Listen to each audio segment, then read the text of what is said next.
It all started with the students drinking lemonade in the canteen of St Bernardine High in Bellevue, Washington. The Turd Burglar account was created, exposing everyone who pooped their pants that day.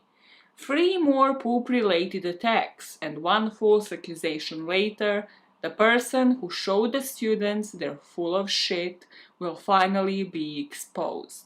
The question we need answer today is, who is the Turd Burglar? The question we need answer today is, who shat in the lemonade? Shit in the lemonade! Gross, gross, gross. But that was my first. How was that your first? It's Laxatives. It's literally written on the screen. Who is the Turd Burglar? Come on, go into the voice again. Go into the voice again. The question we need answer. What does that look like in Twitch? Another question we need to answer today is, why is Bryan Cranston's daughter not in many other things? Why was this her like prime time?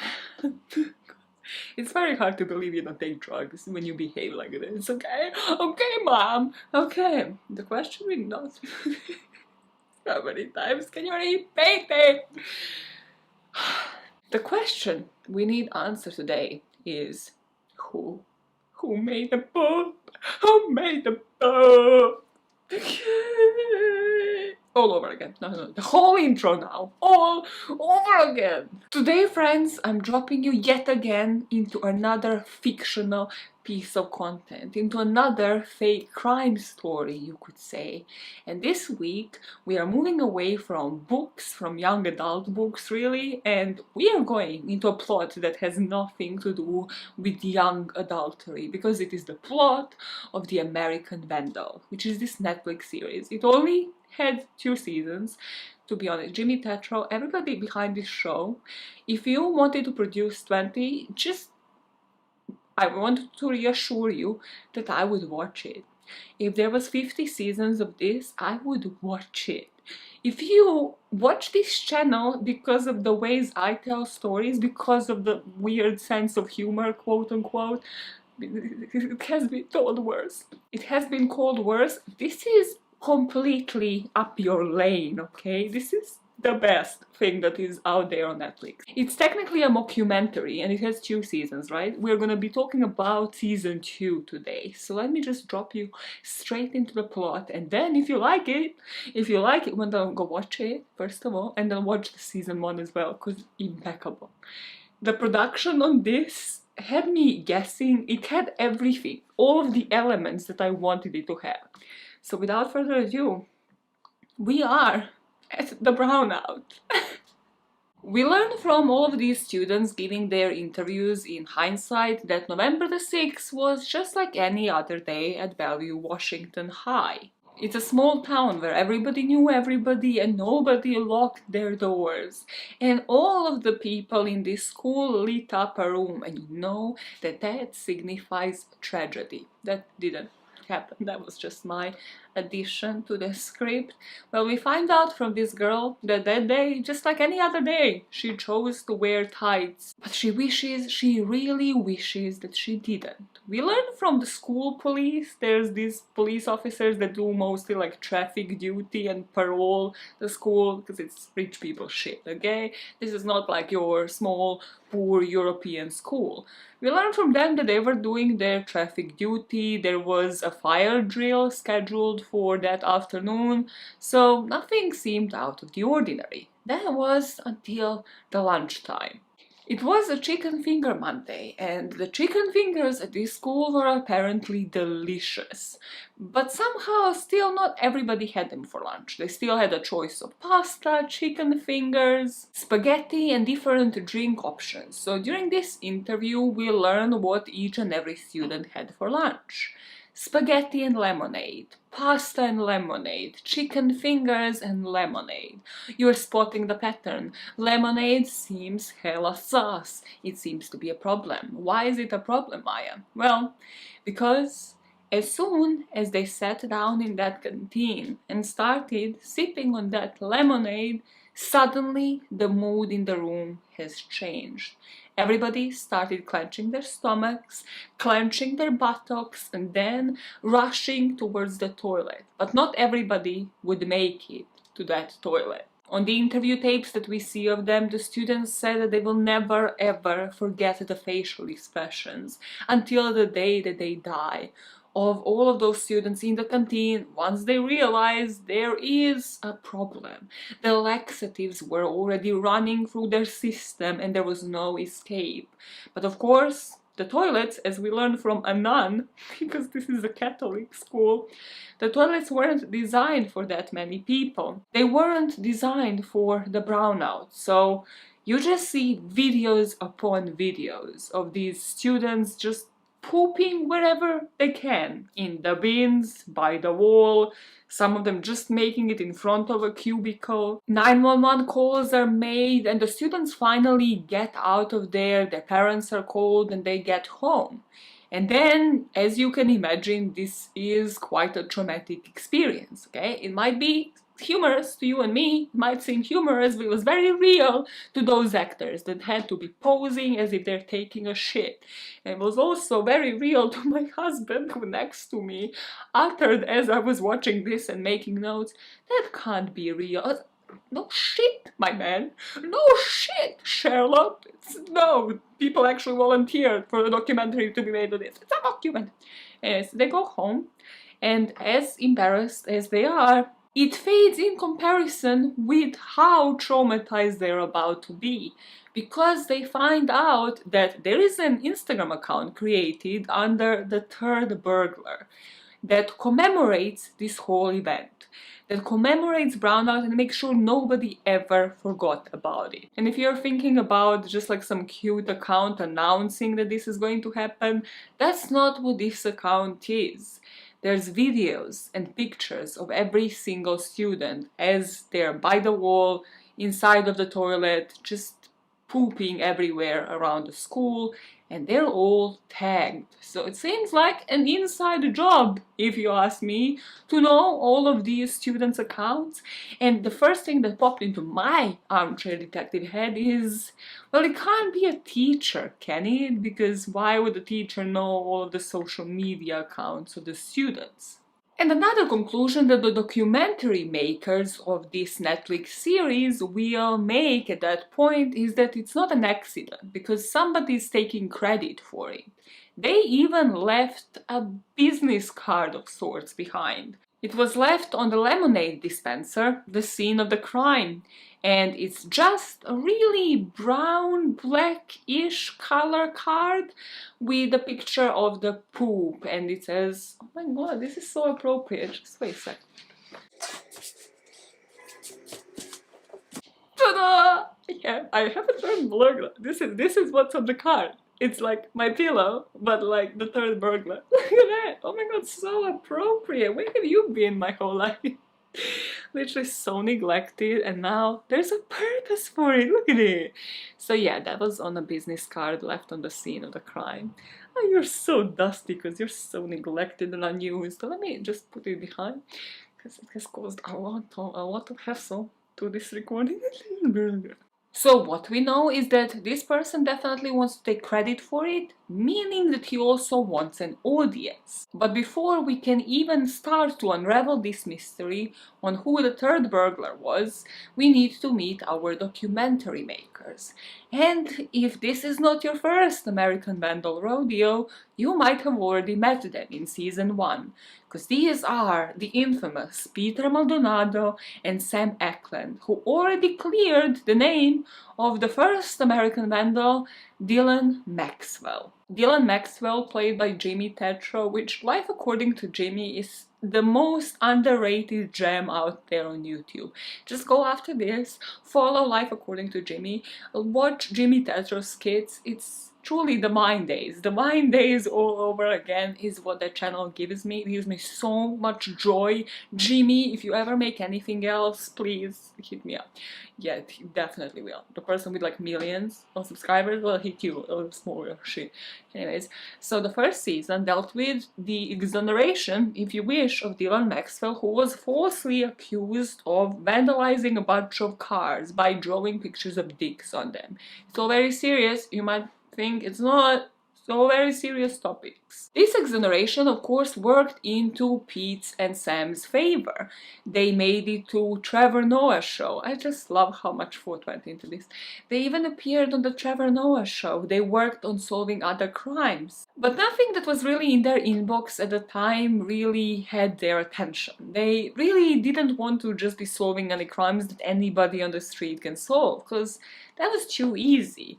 That is until they got an email from Chloe Lyman, and there was a video attached to it, and we see it on the screen. Chloe is sitting in front of a camera pleading with Pete and Sam to take on this case, because we learned that somebody has already confessed to this crime, to the brownout, and that somebody is Chloe's friend, Kevin McClain. This is a side note, but I need you to believe me. As soon as, even when I watched this series for the first time, which was probably 2018 when it came out, because I was obsessed with Jimmy Tetro and everything he produced. So I think first season came in 2017, it doesn't matter. When I first watched Chloe appear on the screen, I immediately googled her. And she is played by Bryan Cranston's daughter, like real life Heisenberg's daughter.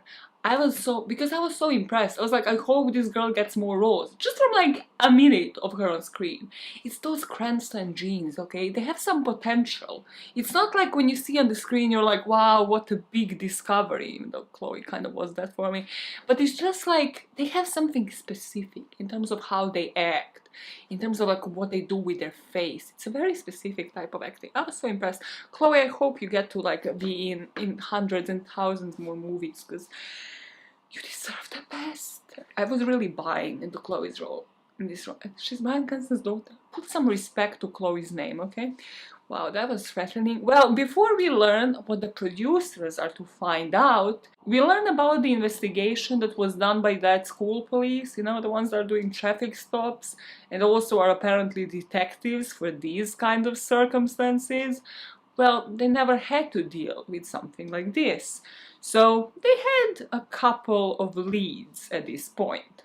We learn a bit about the school, about Bellevue, that it is one of those rich schools where most of the money is coming from its donors, and it mostly is that way because of their basketball team. So this is filthy rich people that go to this school, to the degree that even Chloe is super rich, and these producers, Sam and Pete, will end up staying at her mansion, and they will develop this whole investigation room in one of the huge-ass rooms at Chloe's crib. And of course, as it so happens with the crimes like this, these donors, the students' parents, well, they suddenly start pulling the money out from the school because they want a culprit. They want this to be investigated because their kids at home are telling them they don't want to go to school. They don't want to be publicly humiliated again. They don't want to go, and even when they do, they don't want to go to the canteen. They don't know what the next scene of the crime might be, because the person that is responsible for it hasn't been caught yet. As this probably isn't your first fake crime or true crime video that you're watching on the internet, you know that this particular combination, rich school and rich parents that are actively paying for their children's tuitions, the rich donors that need to donate, the whole basketball team, there's a lot at stake. There's a reputation that they need to preserve. And what does that mean? That they are going to have to accuse somebody at all costs, by all means necessary. They're going to have to find a culprit. So at first, when you look at this from my point of view, there's a couple logical culprits, which we learn from these kids that are giving the interviews. There is Savannah, who is obsessed with the school lemonade. She cannot have enough of it. She has it every day for lunch. But that day, on the day of the brownout, she chose to bring her own Capri Sun. Like, whoa. Well, that's just next level. She must be looked into. Then there is a guy, must be my favorite character. There's a kid with the fetish, okay? His name is Jared. It's very important. It's just literally going to be mentioned once. He would liked to watch certain videos. So he would be spending his whole days in the library watching, you know, the 2 girls, 1 cup kind of videos. Yeah, in a school, in the public eye. Kid, I understand the fetish, but like wait until home, unless it is a serious addiction, in which case get that checked out. Yeah, cool. The fetish kid, he had an alibi, so 16 days pass by, and they have looked into all of the obvious suspects. But that day, we see a recording of what will be an interrogation, because this guy called Tanner walks into the room to speak to 2 school police officers. And he says he knows who is behind the brownout, because he is his best friend. Incriminating, I know. So who is he accusing? He's accusing his best friend since kindergarten, Kevin McLean. It's really weighing on Tanner. You can really see through those interrogation tapes. He doesn't want to be there, but he is as scared as all of the other students that Kevin might strike again. And Kevin might have a pretty solid motive, as solid as they get. If you were to really look into it, you can see that Kevin fits a profile of a person they're looking for to a T. It is somebody with a strong motivation, somebody that possibly might have been bullied by all of these students, that might be looking for revenge. And boy, has Kevin been bullied by everybody in this school. To start it off with, Kevin is a weirdo. He belongs to this electronic music band, I don't really know what you would call it, where they perform with horse masks on. They look like a bunch of BoJack Horseman's wannabes when they have those masks on, and they play the music that nobody really wants to listen to, under the name Horsehead Experimental. I definitely think this is BoJack Horseman influence. Apart from that, you can see videos upon videos on screen that we are presented with of all of these students bullying him, just throwing fruits at him so that he can do the fruit ninja action of just like repelling those fruits in time. And of course, you can see visibly that Kevin is upset during these videos, that this isn't something that he is really complacent with. This isn't something that he instigated. I couldn't take this part seriously because I had a guy before my husband, long time before my husband, really, uni days, really long time ago, that used to call himself Fruit Ninja because of his sexual prowesses, his technique, and yeah, that was something. Guys giving themselves monikers really is something. Yeah, keep that up, keep that up, keep that up, keep it public, make as many people know your skills. I love how you're saying you couldn't take this part seriously. Like everything else, I did not laugh once. No, no, no. Oh, this serious face all throughout. Like those people with Botox who can't even laugh. Well, you're gonna be the opposite of Botox. Okay, what the fuck is going on? Anyways, so Kevin, right? He's a smartass. He Hermione Grangers every room that he's in. He has videos of himself online speaking in British accent, and he's a connoisseur of all of these teas. So basically he's a pain in the ass. And he definitely has the motive. But did he have the means? Does Tanner actually have something really incriminating on his best friend? And by means, I mean laxatives. I'm so sorry. Why do kids in the UK leave their schools before even 3:30? When does your school finish? We have to slay ourselves back home in Serbia, okay? Our school is from like 8 in the morning to like 5 or 6 in the afternoon, depending on how many classes we have. And we still had so much time to waste. How does this even work when it comes to parents? Well, okay, so where were you in the story? The means. How did Kevin... kids. How did Kevin find himself in the possession of laxatives? Enough laxatives to spike all of the drinks in the school. Well, his best friend has the answer for that. He didn't personally witness Kevin buy these laxatives, but he accompanied him to the local doses, the local supermarket, where they went in. And we see videos, plenty of footage here of Kevin going into doses on previous occasions with Tanner or with somebody else, and he just goes to the sample guy, that is sampling meatballs usually at this supermarket, and he milks up to like 8 meatballs because this guy just can't figure out that it is Kevin each and every time. Like, he walks in, changes up the accent, changes up the appearance. But on this day, he literally walks into doses, doesn't go to the sample guy, just rushes through, goes to one counter, gets whatever he needs, puts it into the bag and gets out. And Tanner is there literally like, okay, so he never gets the answer as to what is in the bag, but he suspects that it was laxatives just because of how shady Kevin behaved. Another very atypical thing that happened on the day of the brownout was Kevin's behavior in that canteen. First thing that he did, he went, obviously bought his lunch. You have to pay for this lemonade or any drink and food that you want to have. Rich people, they can't get, like, you can't even have free canteen meal. So he bought this lunch, and as he's walking with the tray, there is the staff, obviously, also has lunch at that canteen, including the nuns and the monks or brothers, whatever. So there's this really old brother, really old guy, that I will just be calling old guy from this point on, that is the member of the staff, and Kevin takes this really weird zigzag walk to what Tanner at first thinks is the same desk where he always sits in that canteen. But we realize later that this is not even where he's headed. But as he's doing that, he purposely knocks over this old guy's drink.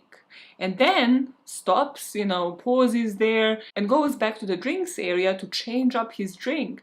But he doesn't buy him lemonade, which is what the old guy was drinking. He buys him a horchata. And the horchata already costs more money. So why? Why change up the drink? Why spill this drink in the first place if he didn't know what was going to happen? If he wasn't the person to spike everybody's drinks? Then he gives the old guy an horchata, he picks up the tray and doesn't head to the table where he would usually sit. No, he sits right next to Nick. And now that matters because Nick and Kevin have been the mortal enemies for the past decade, you could really say. I have no idea, I invented that. Why?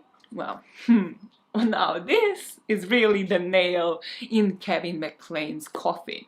Not to be too dramatic, but Nick ruined Kevin McClane's life forever. Kevin, we learn, wasn't always so weird. He wasn't this posh pretend person who had no friends, who everybody bullied and called Fruit Ninja.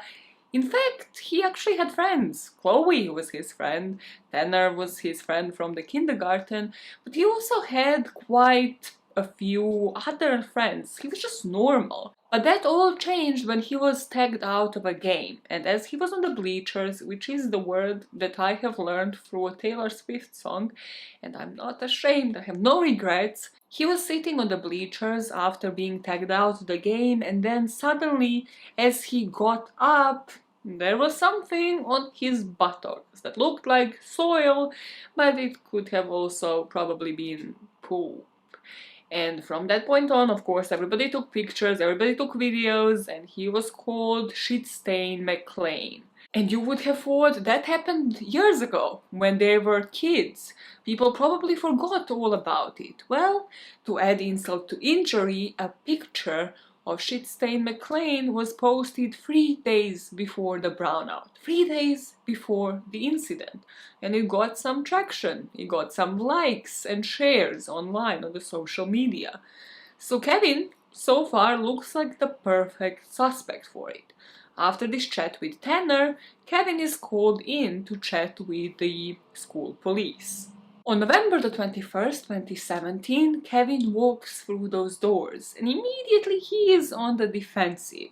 They ask him what happened on that day and he's quiet and they're like, Kevin, what happened on the day? And he's like, I thought that was a rhetorical question. Like, we all know what happened on that day. It is vivid in our memories because we were all tagged on social media. And then they're like, okay, smartass, so where were you during lunch? To which Kevin responds, would it surprise you that during lunch I was at lunch, having lunch, because that is what you do during lunch. And they're like, okay, well, we're clearly not gonna go anywhere. So they kind of suggest a theory, because as I mentioned, there was a fire drill that was to happen in the second period on that day. So sort of just before they were to be let out for lunch. And if the fire alarm was to happen just before the brownout, with the food obviously being kept in the kitchen area with the fire exit, during the fire drill, nobody's gonna hear the buzzer that you would to trigger if you were to get out of that door in the kitchen area. We start from the get-go in this conversation seeing how they're steering him in such a way that he answers with just yes or no, or if he doesn't answer the question correctly, they steer him in the right way so that he does. So they say, so this is the time when the laxatives are ready, and he just kind of like nods his head. And you see the good cop, bad cop strategy that they're implementing, trying to threaten him. Like, did you enjoy Nick pooping his pants? Did you like your nickname, Shitstain McLean? Did you like the looks on the faces of all of your bullies when they were finally shitting their pants? And they just keep pressuring and pressuring until Kevin finally breaks and confesses. But he doesn't confess only to the brownout, but also 2 other poop-related times. We have a serial vandal on our hands. His grandma can't believe it. His sister can't believe it. They can't believe that he confessed to all of the crimes. Because, you see, if Kevin was to have committed all 3 crimes, then tell me, why did he shit his own pants? But with the confession came a catch. They are going to be more lenient towards him. They of course have to press charges because this was technically almost an act of terrorism to a certain degree, but he is going to be refined to his home with an ankle monitor and be expelled from school, but you know, he doesn't have to serve any time. So this might be why he confessed. And with the episode 2, Kevin gets a spotlight and we get a POV from Kevin, and we also finally get a bit of a spotlight of our producers because they sit Kevin down and he tells us exactly the situation that he was in, exactly what was going on and what is on tape, and the way that these police officers steered him towards a false confession. The on-screen text comes in telling us that between 1989 and 2015, new DNA testing technology led to the reversal of 1,532 homicide convictions. Not just that, but 25% of those exonerated previously confessed to their crimes.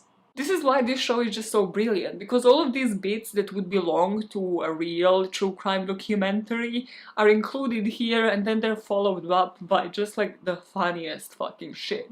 Like Kevin telling us his own side of the story, and in particular starting from that old guy accident and how he replaced it with an horchata. And he explains this decision behind him purchasing an horchata, because he didn't want to just replace it with a lemonade. There is a price markup, but it's worth it in Kevin's opinion, because horchata is a superior drink. We learn from Kevin that what the tape doesn't state is how long they actually kept him there. And this is something that again is common in real life interrogations, where they make sure that you're exhausted, that you're kept in the interrogation room for hours, sometimes that you're sleep deprived, that you don't have food or water. And this is what happened in Kevin's case. These police officers kept him there long after the school hours were over, so his grandma was worried. She even came along to pick him up. She just didn't understand what is going on. Of course, then there was betrayal by his own best friend. And then at some point during this investigation, the school's dean of students, Mrs. Wexler, comes in so that he can stretch his legs, have a break. 50 minutes later, he returns, and up until this point, Kevin was pretty much a dickhead, right? He was doing that like, oh, rhetorical questions, where I was clearly at lunch. But then, as soon as he spoke with the dean of students, Suddenly he comes into the room and he seems broken. He seems to some degree ready to confess, and he gives us the perspective of what happened when he actually spoke to the Dean of Students. She promised him that she won't let him go down for a crime he didn't commit. And if he cooperated, school won't actually even press the charges, so it won't ever even reach the local police station. It will never be a criminal record. This Mrs. Wexler, who is a piece of work, really did not like her. She is a dangerous freaking human on this show. She told him he's only gonna get 2 weeks suspension, maybe an ankle bracelet. If he doesn't confess, which should be his only way out, his grandma is gonna be on her own because he's gonna end up going to prison. So of course, this kid who lives with his grandma and his sister is having those two people in his mind once he's back in that room. Now, why would somebody with a reputation, the dean of students, somebody in a higher up position in this school, lead somebody else to confess? Why would they steer him that way? Well, because he confessed 15 days after the brownout, which means 15 days of all of the threats, 15 days of her getting emails, of her getting calls from the parents, saying they're going to pull their kids out of the school. All of that money that was suddenly at stake and about to just vanish in front of her eyes. She really needed a culprit, and she found him in somebody who was snitched on, who was bullied, who would have had a motive and who people would buy that he did it. Speaking of crimes, we finally find out what the second one was. And the second one had to do with a piñata. They're getting more and more disgusted. You thought the lemonade was going to top it? No, because they had an English teacher. This English teacher is a piece of work. All of the staff in this school is actually nuts. I love the English teacher. She's so problematic. So problematic. She gives me the teacher that watched Pretty Little Liars and wanted to replicate Ezra and Arya relationship. It's exactly those vibes. So this teacher was obsessed with, what's his name? Vonnegut is a writer. I googled it. Didn't really google him enough to note down what he wrote and stuff, but anyways, it's one of those classic writers. But she was obsessed with this writer to that degree that she would create a bust of his, sort of like his face, in that piñata shape. And then each year they would hang this piñata in the middle of the classroom and the students would like bang against it and then the candy would come out. I don't know why you would demolish a statue, a bust of the writer that you admire. Maybe she secretly hated him. Doesn't matter. This piñata is up and ready to be busted. And from the perspective of the students, you can see how, well, they see a nutty teacher who spends her own money to buy candy, to decorate this whole bust, to create this whole piñata. So they're like, okay, free candy, and also we don't learn English that day, I guess. We just do this, the whole class. So everybody is like kind of like fighting, volunteering who is going to be the first person to punch this piñata. And it falls onto the kid that is going to get spotlight a bit later, but it is this desperately religious child, okay? And he's like, lucky me! So he punches it one time, the candy still doesn't come out, punches it the second time, and then when he punches it the third time and he is blindfolded, right? He just hears the screams. He hears everybody scream, and as he pulls the blindfold off, he's like, nobody screams like this for candy. I knew something was up, because nobody screamed like this for candy. They were all covered in cat shit, okay? Piñata was hidden at a certain part of this Vonnegut statue, and then one hit was just one too many, and the cat shit was sprinkled all over the students. We are back from witnessing the piñata incident to the investigation room, where Kevin is presented with the piñata and they ask him, tell us how you did it. How did you put the cat poop into it? So Kevin takes the piñata, puts it on the floor, and starts taking his pants off as if like he shed right into it. And they're like, no, no, no, no, no, Kevin.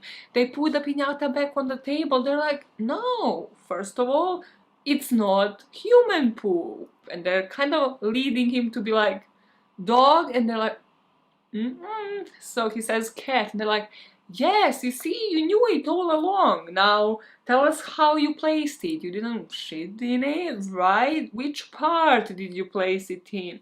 And he's literally like pointing to different parts until he points towards the shoulder. They're like, that is correct. You're cooperating finally, while they're clearly on camera leading him to confess. Just as we are getting enraged, we get a professional opinion from one of the people that works for the actual police force, saying how the suspects would usually confess to the information apparently only a criminal would know. And then, everybody would be like, well, obviously it is him. But instead, when we actually review those tapes of false confessions, we can see that the police was clearly feeding him the information that only a criminal would know, because not only a criminal knows this information, but the police is also privy to it.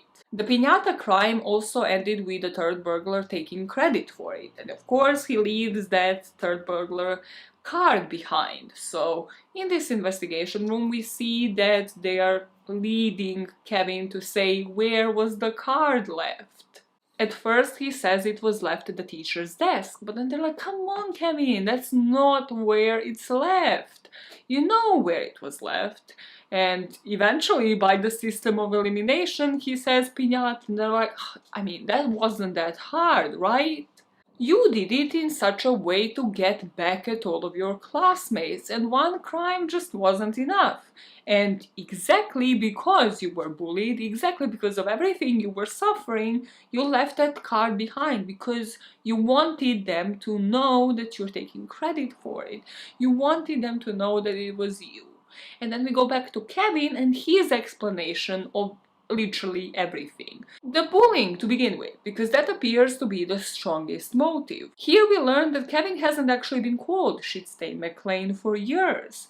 The Fruit Ninja videos, if you actually watch them in full, not just the cut-out, cropped version that this school body police crap had, you can see that he's a willing participant. And Kevin, being smart as that he says, states for all of us that bullying actually requires what? An unwilling participant, because they're being bullied. And he clearly isn't. You can see that he's playing along.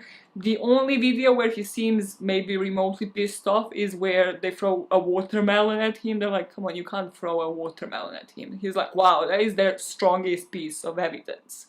About the Dosey trip, he says he can't remember, like it was 2 weeks ago. Do you remember what you got when you went to like Sainsbury's yesterday? You probably even don't, and that was yesterday. This is 2 weeks ago. We see multiple people, including Kevin's own sister, saying he is weird, but he actually likes this new personality that he has taken on. It's not that he was bullied, there was Shitstain McLean, and then suddenly he has completely shifted his persona.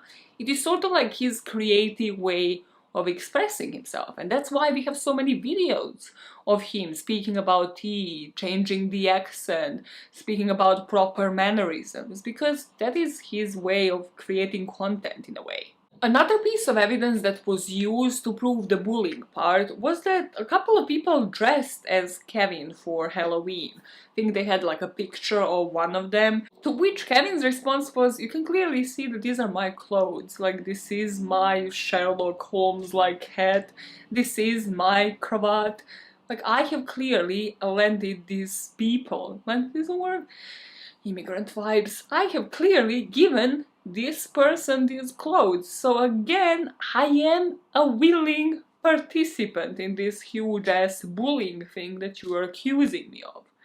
Now we go back to the interrogation room because we have to speak about the third crime. The third crime committed by the Turd Burglar was the shit launcher.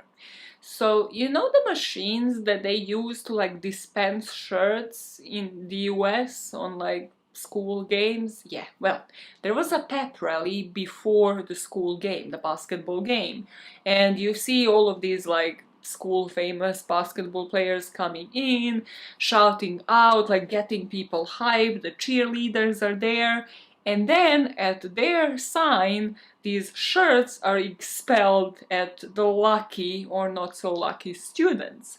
And you guessed it, there is a couple of shirts with the Turd Burglar insignia, to which these students say, wow, speaking about limited edition. This show is hilarious, so brilliant, so many points, please watch it.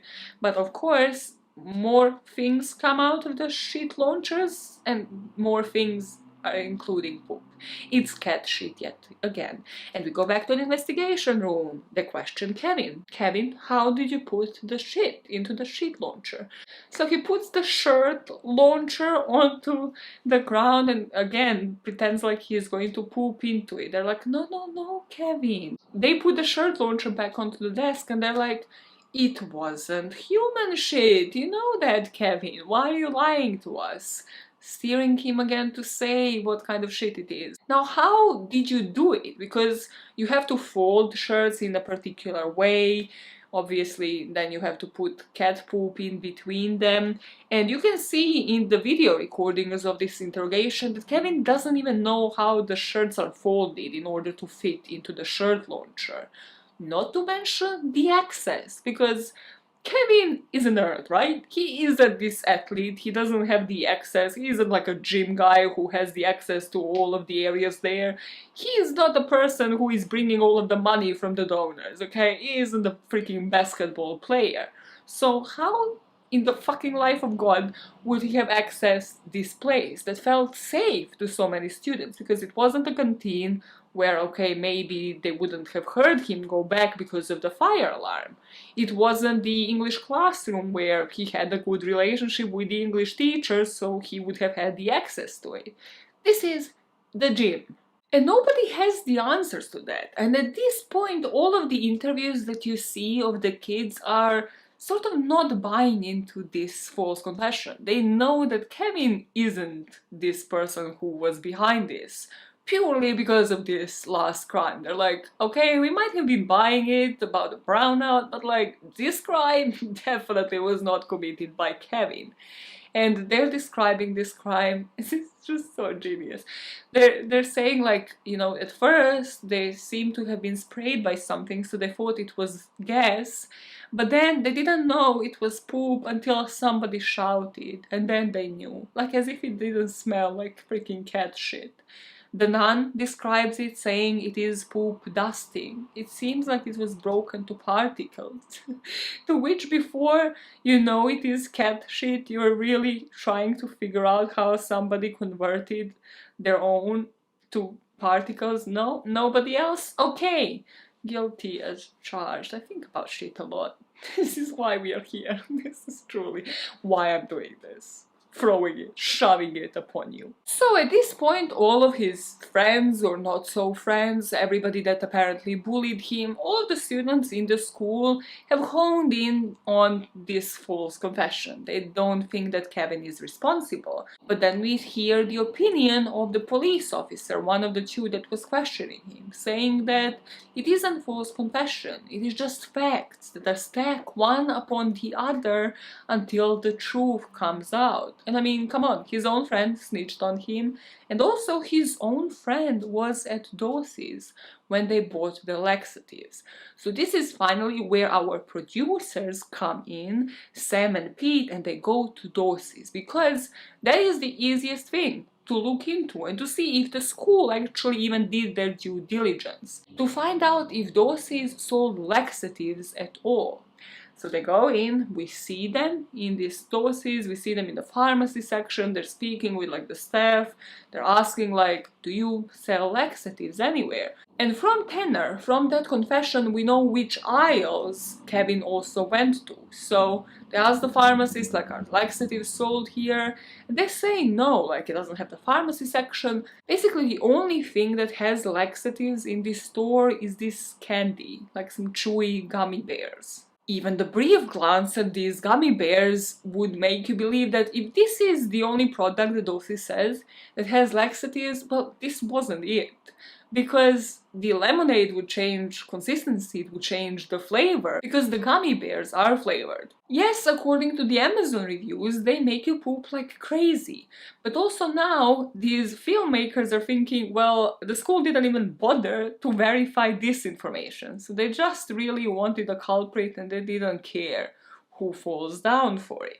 The question that arises, and has probably arisen in our minds for quite some time as watching this video, is, well, why would Tanner lie? Why would he say that it was most definitely laxatives without him corroborating this information, without him even knowing that Doses sells laxative? It's like one thing that the school didn't do their due diligence, but why did Tanner walk in and accuse one of his best friends of this crime without again having supporting evidence? And here is where we learn about the skip day. Did I understand what this thing was about? No, I think I switched off.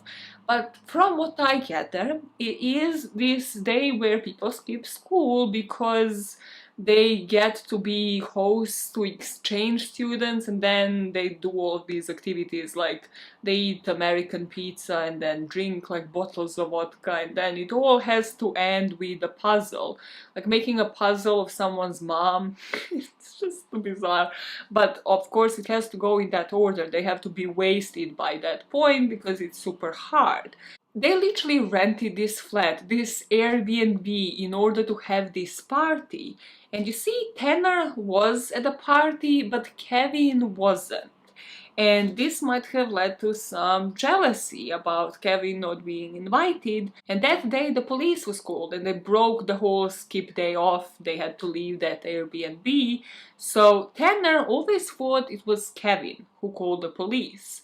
So while fuming just after skip day, Tanner goes to Kevin's house and he loses it on Kevin, saying like how he's jealous, he has no friends, he doesn't hang out with anybody. And Kevin loses it right back at him and he kicks him out of the Horsehead band because the band consisted of 3 members: Kevin, Chloe, and Tanner. So hella suspicious.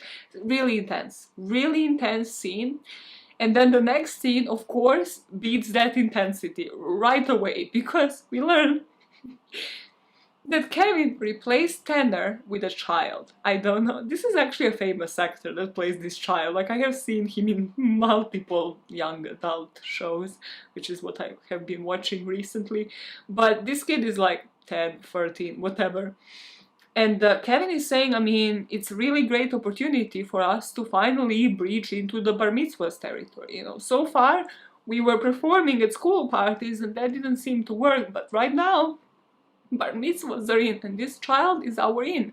But of course you can see how Tanner might have lost it because he was literally replaced with a child. Here we go back to the string board, where now Sam and Pete are drawing up some theories. They're looking at different people, and they're looking at Tanner, because you see, they think Tanner was butthurt. He didn't go to the police, he didn't go to the school board, he watched 3 crimes happen, and he doesn't snitch on his best friend. But it's only when skip day happens, and it's only when he's kicked out of the band that he was in for years, and replaced with a child. That's the only time that he goes to the police. Suspicious. Snitches need to die. Wow, okay, a very dramatic. They need to learn how to do better. I snitched once and I will never forget the feeling.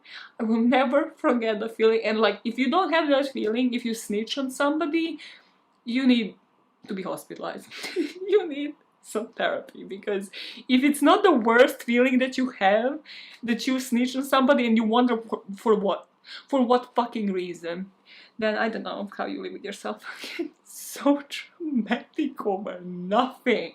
So where are they? Where are the producers? Here they loop us in on something that we didn't know to this degree before.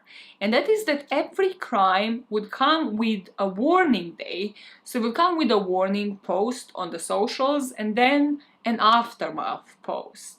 And here we see that there were 2 warning posts on November the 30th and December the 4th. And this was after the shit launcher. So 2 warnings and nothing. No crime has been committed. This was after Kevin was already expelled and at house arrest. So that is suspicious. And now the two of them are divided, Sam and Pete. Sam shows Peter the most damning evidence, which is the footage of the brownout. And here he points to Kevin's behavior. Because yes, Kevin did shit his pants. Inevitably, we have the proof. But he seems to be clenching and then sweating. So the others, it comes natural, right? Laxatives hit your system and you like have diarrhea then and there. You can't stop it. But with Kevin, it seems like he's putting on an act. It seems like there's clenching and there's sweating. It seems like he is putting a bit more into an act. And this literally lasts for a couple of minutes, where Sam explains the bit sweating. So this is sweating, this is clenching. Come on, repeat it after me. Sweating, clenching. He squeezed one out. Clearly, Pete, he squeezed one out. There's forced confessions, there's forced turds. There's a lot to digest. And this episode ends with a video. The video that got them interested in this case in the first place. The video that Chloe recorded from her own bedroom, wanting to exonerate Kevin. And she says that she knows that Kevin isn't guilty because she knows who is. The question immediately pops into your head. Why was Chloe ignored? Was she silent or was she silenced? How does she know? And if she raised this with somebody, why did I not believe her? Well, the way she knows who the Turd Burglar is because she was at the vending machine, just waiting for the person in front of her to just buy Lucozade, Gatorade, whatever. Do we sell Gatorade? That's something that I haven't freaking Googled. Can you find Gatorade anywhere in the UK? And does it even taste nice for me to even look for it? Anyways, you answer me that in the comments. So, she's waiting in front of a vending machine for somebody to buy their drink, and as they open a wallet to take the coins out, she sees what? The Turd Burglar's card. And she knows those eyes. They come with a Zorro mask, not quite like my pillow there. She knows those eyes. She would recognize them anywhere. And the person in front of her, well, even if she was to have never spoken with this guy, which, as we will learn, will be impossible, he is one of the most famous people in the school because he is the unbeatable, the most loved basketball player, DeMarcus Tillman. We get so much footage of DeMarcus on this show. It is as if he was one of the people behind it. We see his coach and his own father speaking about his speed. Then we have a zoom in on DeMarcus, who says it'd be harder to ask what his weaknesses were because he doesn't have any, so he can't really think of any. He's just so great, he's just friendly with everybody in school, he's the person that jokes with everybody, that everybody wants to have pictures with, and he is a competitor above all. This whole third episode, everybody that they interview speaking about DeMarcus, it could have truly been his own documentary. We see the footage of him playing basketball at ballinsiders.com. We see that he is destined to make it. He comes from the outskirts, but then he travels every day. He travels for about an hour to come to school to go to practice, and everything really depends on the practice. If he is ever to be in need of a sick day, or to skip a test, or to have his grades bumped up, he can just go to his coach, and the coach would excuse him for everything. He's got that high basketball IQ, according to him, of course. And you see he has a signature move, because of course every good basketball player does, right? I don't know shit about sports. His signature move is a violin. It's a violin move. There's such a deep meaning behind it. The violin move means you can't touch him, because he is Mr. Untouchable. It is the world's smallest violin for all of the sad songs, for all of the haters out there, because he is what? Mr. Untouchable. They do repeat it a couple of times just to make sure it sinks in. But DeMarcus isn't just on ballinsiders.com. It's not just that the whole school has him on their Snapchat stories.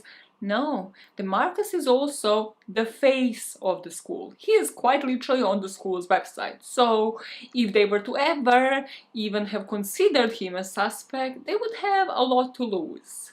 If DeMarcus Tillman is behind any of the poop-related crimes, the school would literally be in shit. Unlike the school though, these producers do take this seriously because they have to consider this from every angle. Like, is Chloe right? Does she have something against the guy because he is popular? Maybe she isn't as much. Like, how good her eyesight is really to have seen this card. And luckily for them, there was another person with the Marcus next to that vending machine. But that was his basketball mate called Gonzo. So they sit down with Gonzo, and Gonzo says, yeah, there was a card in the Marcus's wallet, but it's not a Turd Burglar card. It is the Yummy Swirl Yogurt card. This story is so golden. And we see the loyalty card of this yogurt shop. Gonzo says that clearly they don't realize that the swirl that they have on their card looks like poop. But we see it is quite similar. The color is a bit different. The yogurt one seems to have the sprinkles on the poop bit because it definitely looks like freaking shit. But they don't realize it. So Gonzo sticks behind his friend. And then the producers are in front of Chloe. They're at Chloe's house because they technically live there at this point. And they kind of give her those two cards for comparison. They're like, come on, Chloe, you must have made a mistake. But she says no. The distinction is really in the eyes, the Turd Burglar card eyes. She will never ever forget those googly eyes. Whatever you think about that card, set it aside, because if we are thinking about means, if we are thinking about the opportunity, then Marcus Stillman would be the perfect suspect for the Turd Burglar, because the man had the access to everything. Remember, Mr. Untouchable. The brownout, where did it happen? In the canteen. The Marcus was best friends with all of the cooks, with everybody working in the kitchen. He even recorded a happy birthday message to one of the son's cooks, as if, I don't know, it's a cameo, as if like he's Steph Curry. Name another basketball player. You can't. Steph Curry, kind of hot, old family, really hot, anyways. He would have had the access at any time. He wouldn't have even had to wait for the fire drill, because all of these cooks would be giving him food, like he would just pop in there and eat for free. The English classroom now, that doesn't sound like somewhere where the Marcus would be spending a lot of time. Actually, false, because we see the brilliant English teacher again say that she lets him have the key. Literally, he has the key to a classroom, because in like the empty periods, the Marcus goes there to chill. They know how much pressure this basketball thing puts on him, so everybody knows when Marcus is in the English classroom because he listens to Migos. When it comes to the English teacher, this brings us the best moment of this season, because it's not only about Migos, it's not only about her letting him play the music in the classroom. No, she was kind of obsessed with the Marcus Stillman.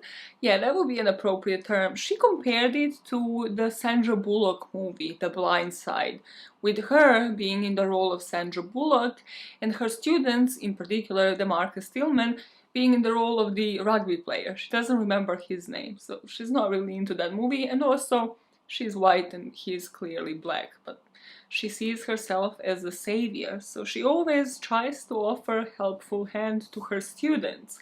And on this occasion, she went too far. She went a bit too far. She asked the whole class to write a poem, and the Marcus stood up and read his. This is part of that poem.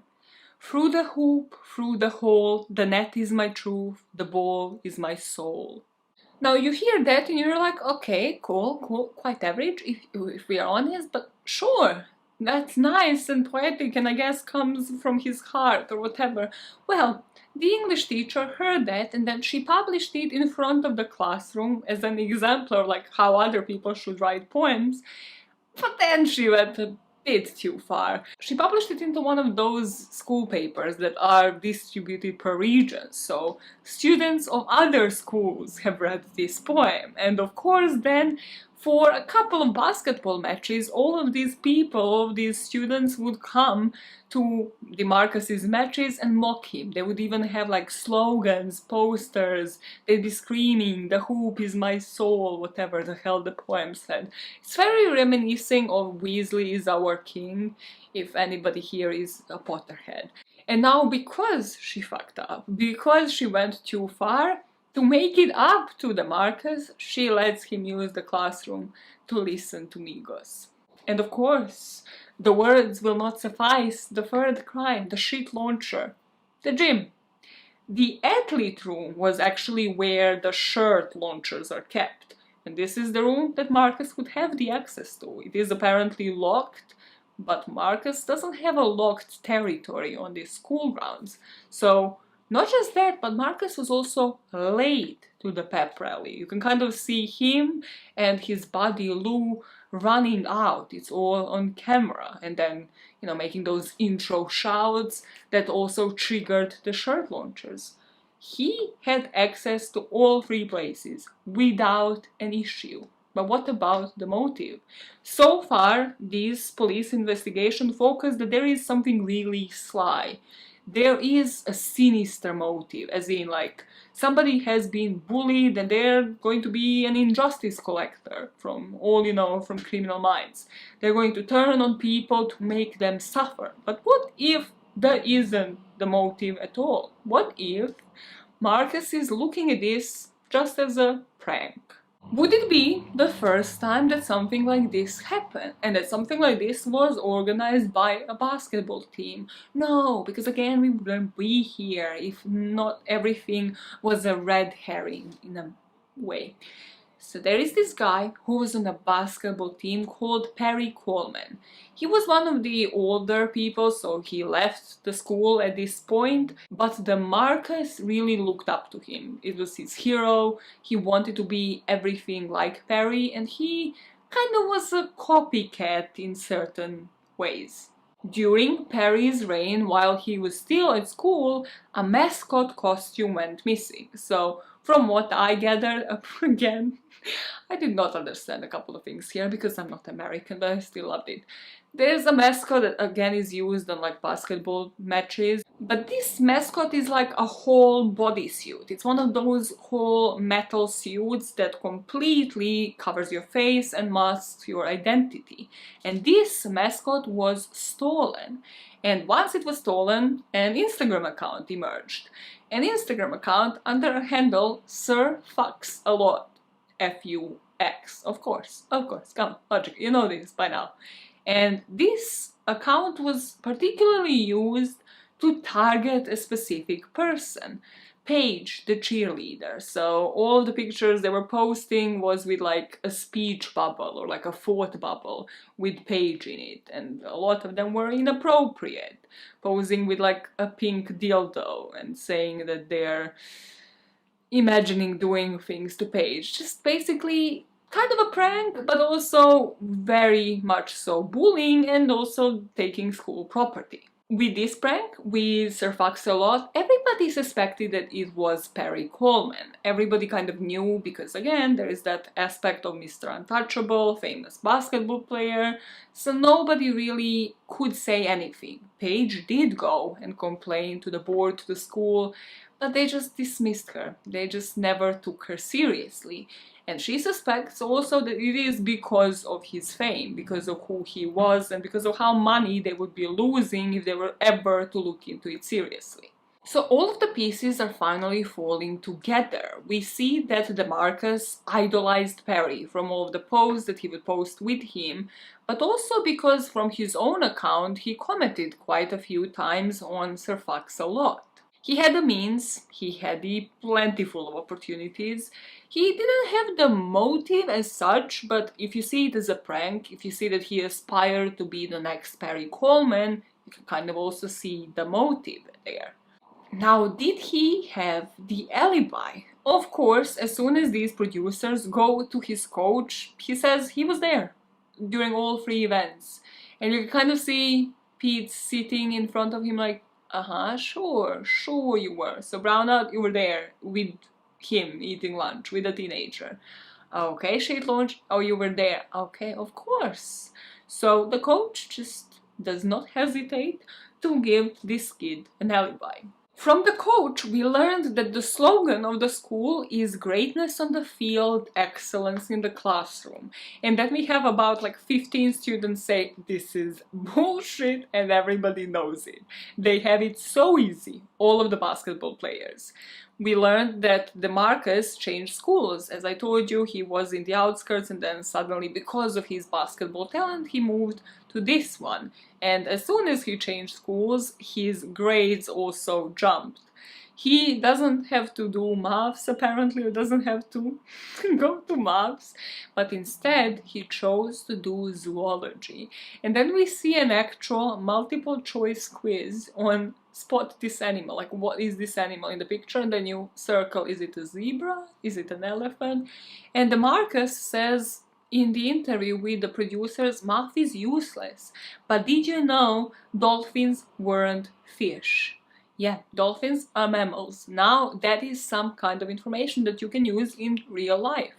We see multiple Snapchats of DeMarcus answering phone in class. If there are any issues, like a mention of detention, he runs to the coach. He runs to Coach Devlin, who gets him out of anything. And Chloe says they would rather fire the principal of the school than Coach Devlin, because he is the person that brings in all the money. We now saw what DeMarcus can get away with, but when somebody like Grayson does it, the consequences are different. Well, Grayson and really Kevin. So who is Grayson?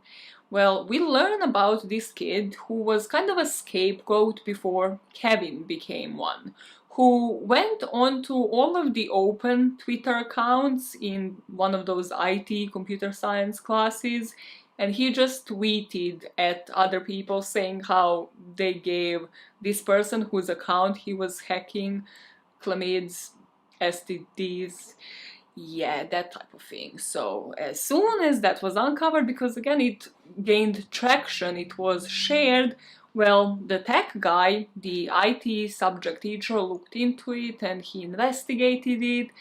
And then they had to expel him. You would think, okay, a bit too dramatic for something like this, for like just tweeting from an account that was already open and left on a computer, but it was seen as cyberbullying. After we learn about this scapegoat, Grayson, we are joined with the producers and we walk into a mall. And there is a broke to fixed, one of those like iSmash places where you bring your phone and they have it fixed in X amount of time. And this is where Grayson works. Once he was expelled, he couldn't even enroll in any other school. And he tells us this is exactly what Perry did to Paige, to the cheerleader, with all of the mockery. It was cyberbullying and it lasted for months. And I did it once. I put up a couple of tweets about chlamyds and I get expelled. So now the producers are thinking, would the administration go this far to cover up a crime? From Grayson and that mall, we go back to the interview with DeMarcus Tillman. And this kid has no clue. Like, he legitimately thinks they're making a documentary about him. He has no idea what is going on. So they ask him, okay, so you see, Kevin, we kind of suspect that he might not be a third burglar. And DeMarcus is actually surprised. He's like, oh my god, wow, you guys must have another suspect. They're like, why aren't you clocking? So they mention Perry and how he is a prankster and DeMarcus is looking up to him. And then they ask him, DeMarcus, are you a fan of Yummy Swirl yogurt? And DeMarcus is there like, wow, you spoke to me about Kevin and then you mentioned Perry and now you ask me if I like yogurt? Like, of course I like yogurt.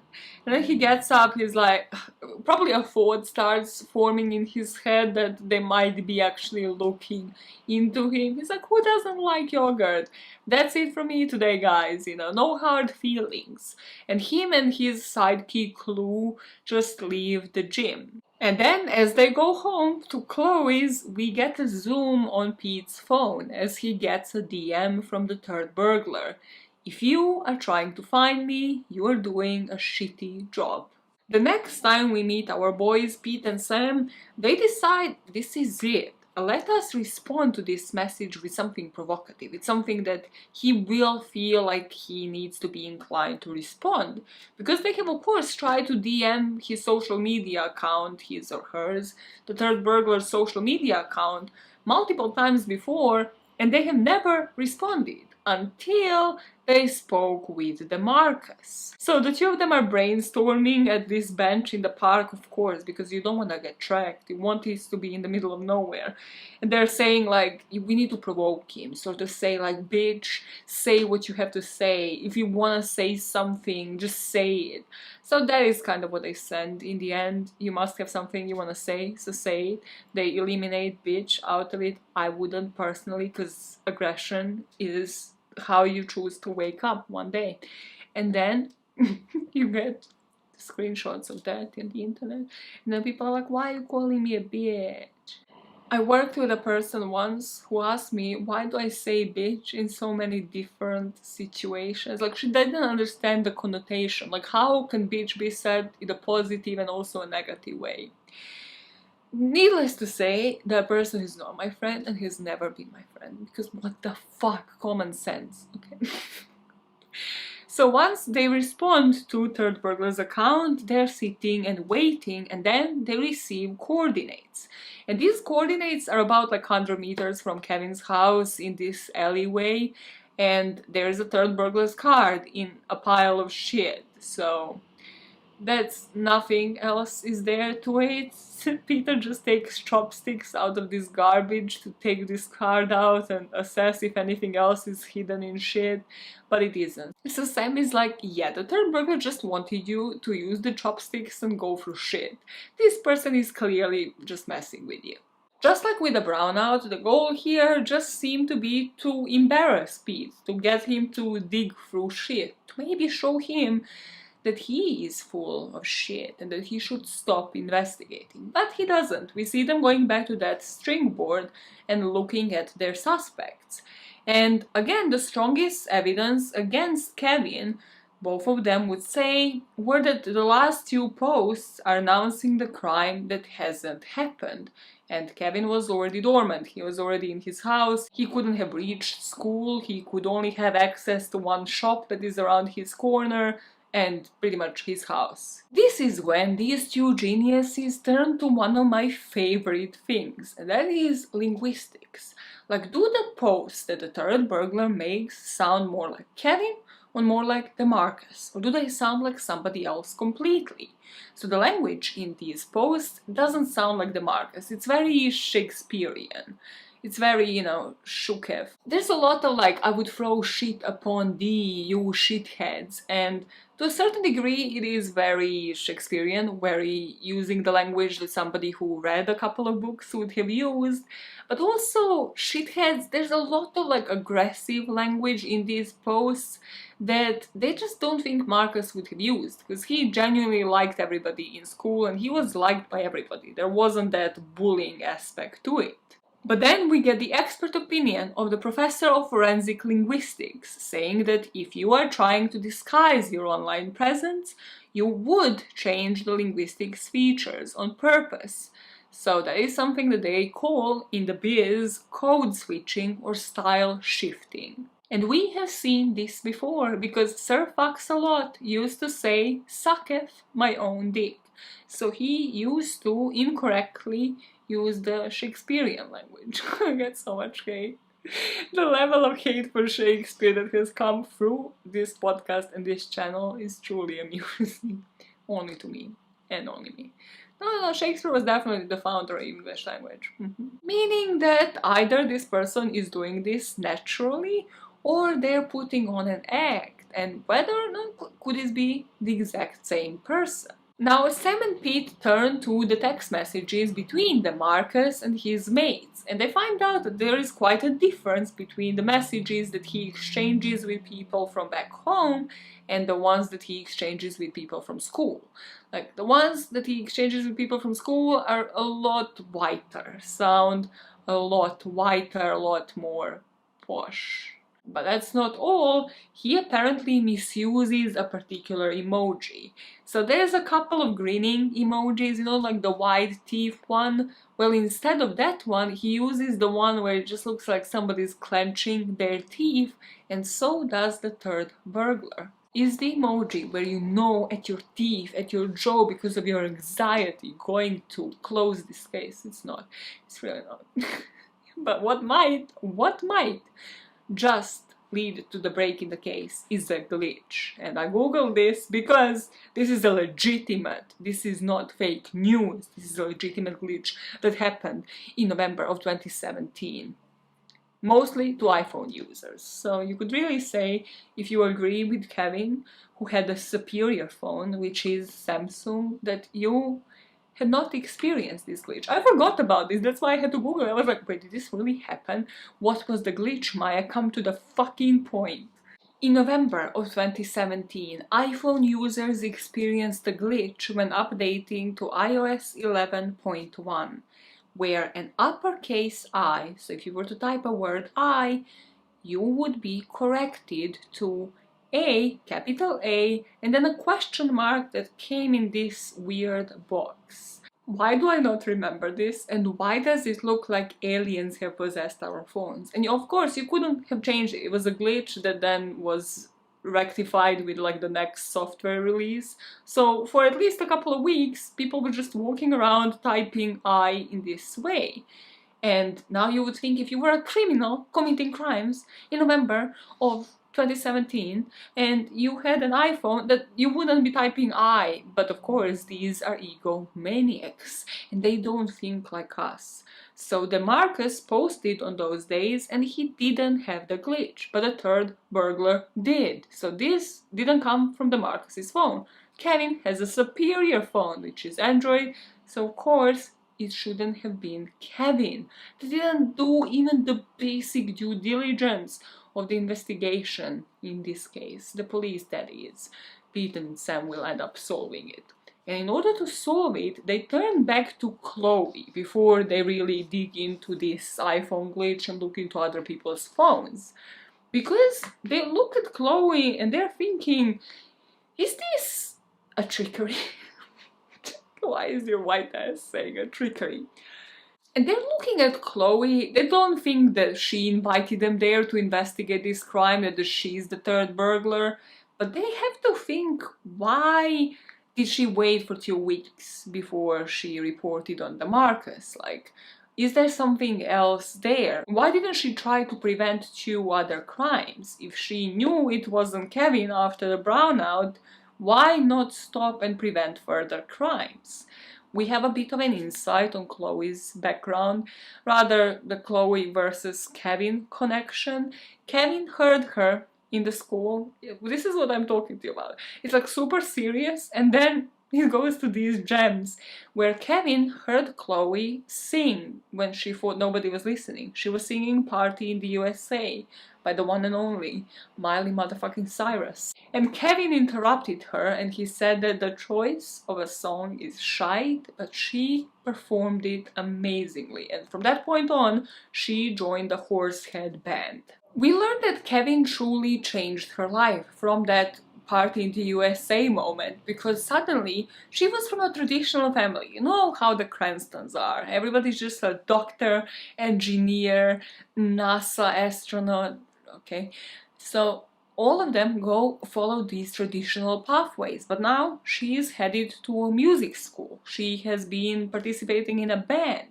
As much as Kevin changed her life in a way, at least according to her, the 2 of them drifted apart. She started making friends with a cooler group of kids, and also that meant that her and Kevin weren't so close anymore. They would still hang out when they performed with the Horsehead band, but there wasn't really much else to it. In fact, if Chloe was to be invited to parties, they would specifically indicate for her to come, but not to bring Kevin along. But despite of this, she says that she didn't want to snitch until she had to.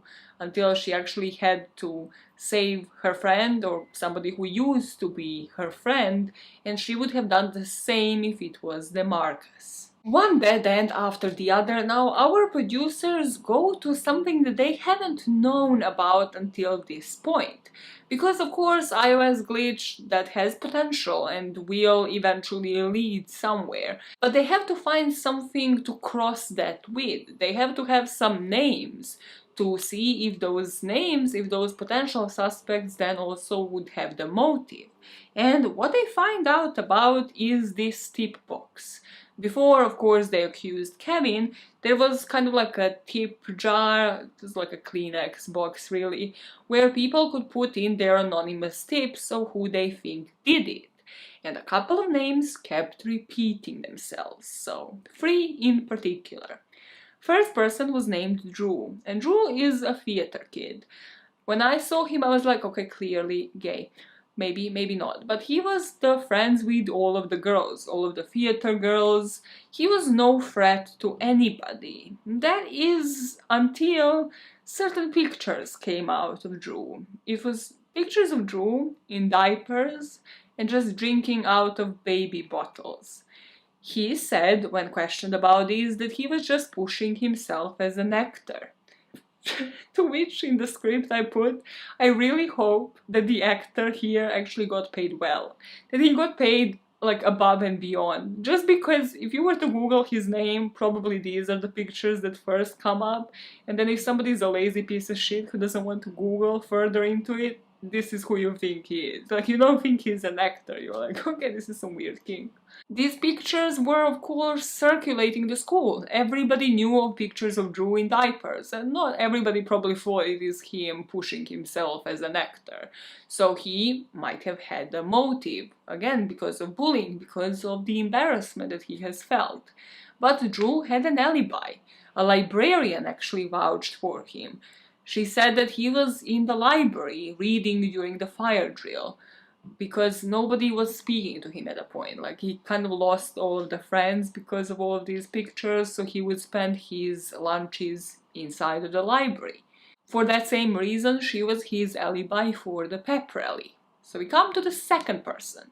This person, I just love the intro to Jenna, because they say there are people who are filthy rich at this school, and then there are people who have a school library named after them, like that level of rich. And that was Jenna Hawthorne.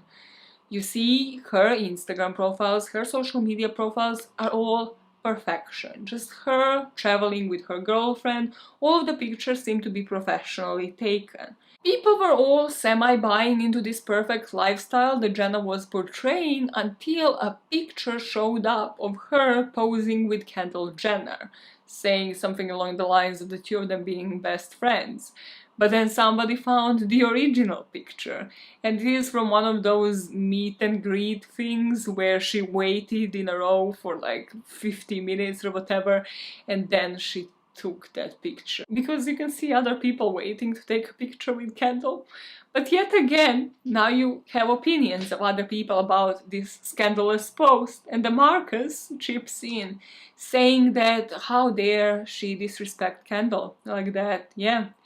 You know, what about all of the other people? How do they feel? The people that have real relationship with Kendall, like Kim, Tyga, the mom, the transgender mom. But that isn't why you should be treating Jenna with utmost suspicion.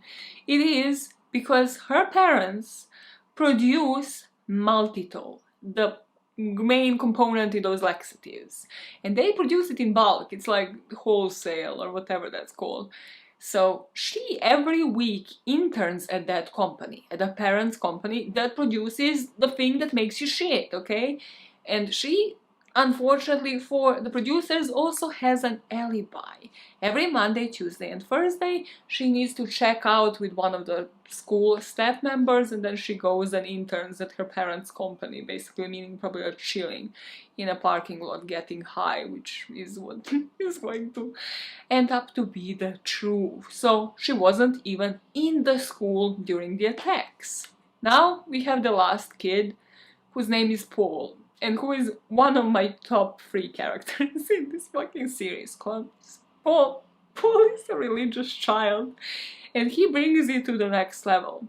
Paul is this religious kid. You can see his YouTube videos, his just rants of everything that happens in school.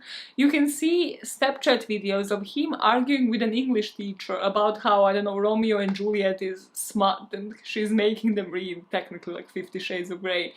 Which, like, Paul, how do you know what 50 Shades of Grey is? I invented that part, okay?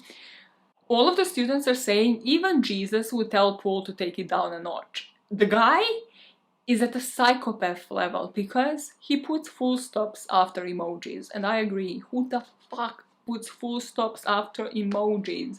No, but this is important here because who else puts full stops after emojis? The Turd Burglar. As if this wasn't enough, on the Turd Burglar's account, one post was captioned with a Bible verse. And this is next level, of course. This is some next level Catholic shit.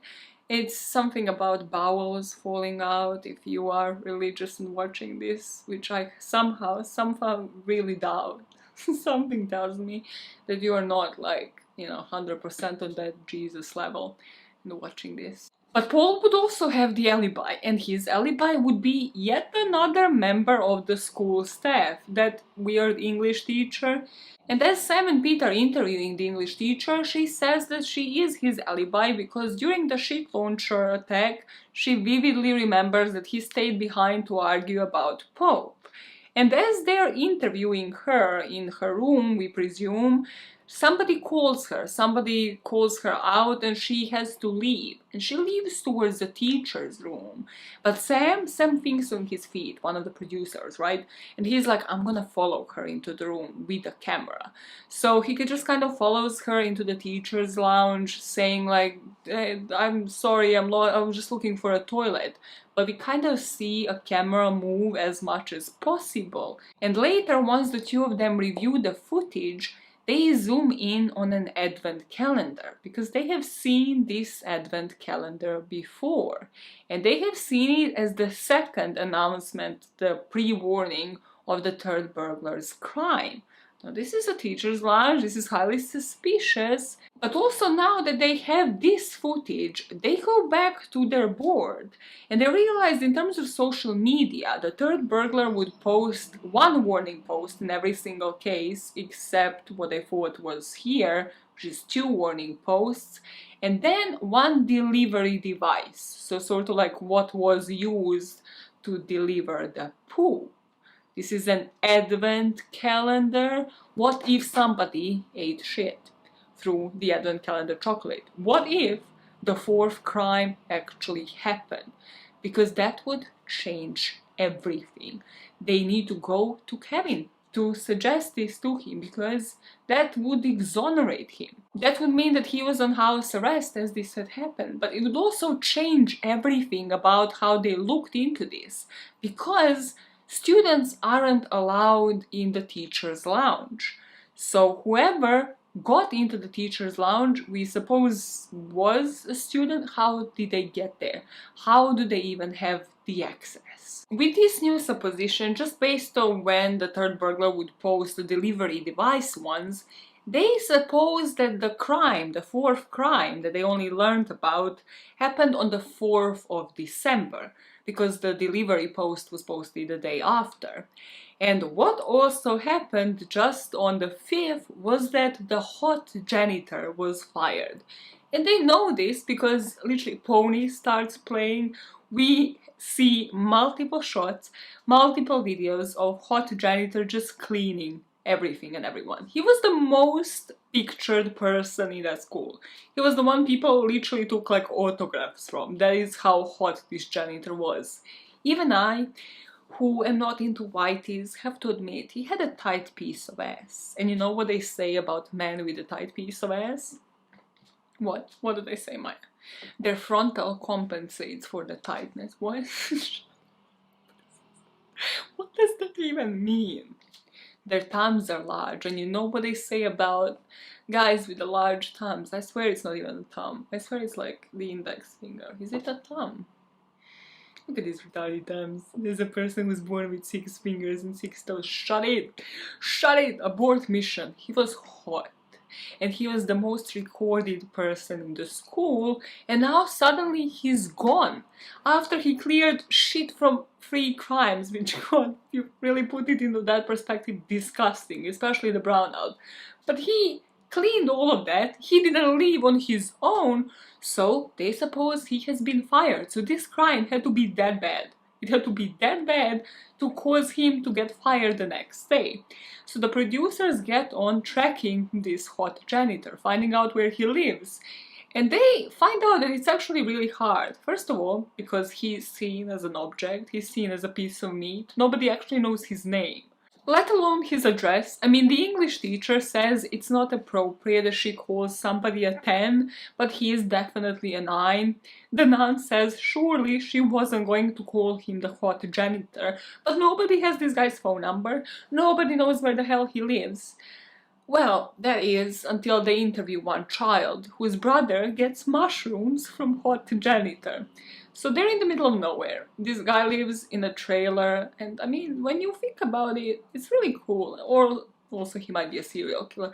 Anyway, so the hot janitor they speak with, and he tells them he grows his own food, he offers them to eat, like, I don't know, something from the freaking ground. He's one of those people, one of the grounders. But he also tells them that he wasn't fired, he was actually transferred. Now that is even more suspicious, isn't it? And he was transferred by the dean of students, Mrs. Wexler, the one I said was an actual piece of shit. So what happened on December the 4th was what he described as a huge mess. The guy that cleaned after the brownout described this as a huge mess. I'm like, mate, chill. Apparently 2 teachers threw up in the teacher's lounge. One threw up into the plant, and then the other one did a sympathy vomit, which I have not heard until this very case. So sympathy vomit is when you see somebody vomiting, you're too disgusted, you have that gag reflex, and then you actually vomit. Kind of like, you know, when somebody yawns and then you yawn, or you are considered a psychopath, something along those lines. So one person took a piece of chocolate out of the advent calendar, ate it or ate a bit of it, threw up into the plant, and then the other one was the sympathy vomit. He only heard that this might have been cat shit, but he doesn't know which teachers threw up.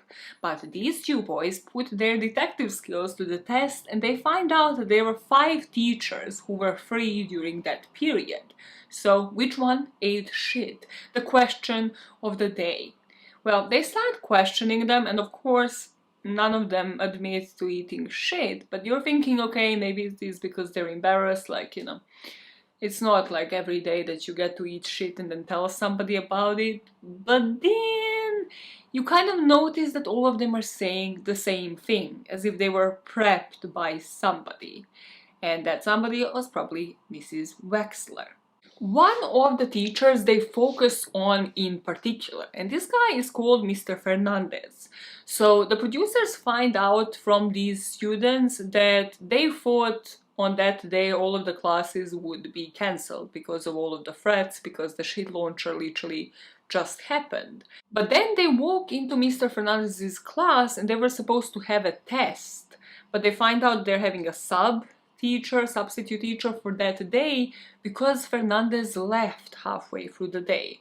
So the boys walk in and they're like, Mr. Fernandez, did you eat shit? And he's like, no, I didn't eat shit. He repeats the same freaking message that Mr. Wexler engraved into their brains. But this is when we learn about something that is called gifts of the lamb.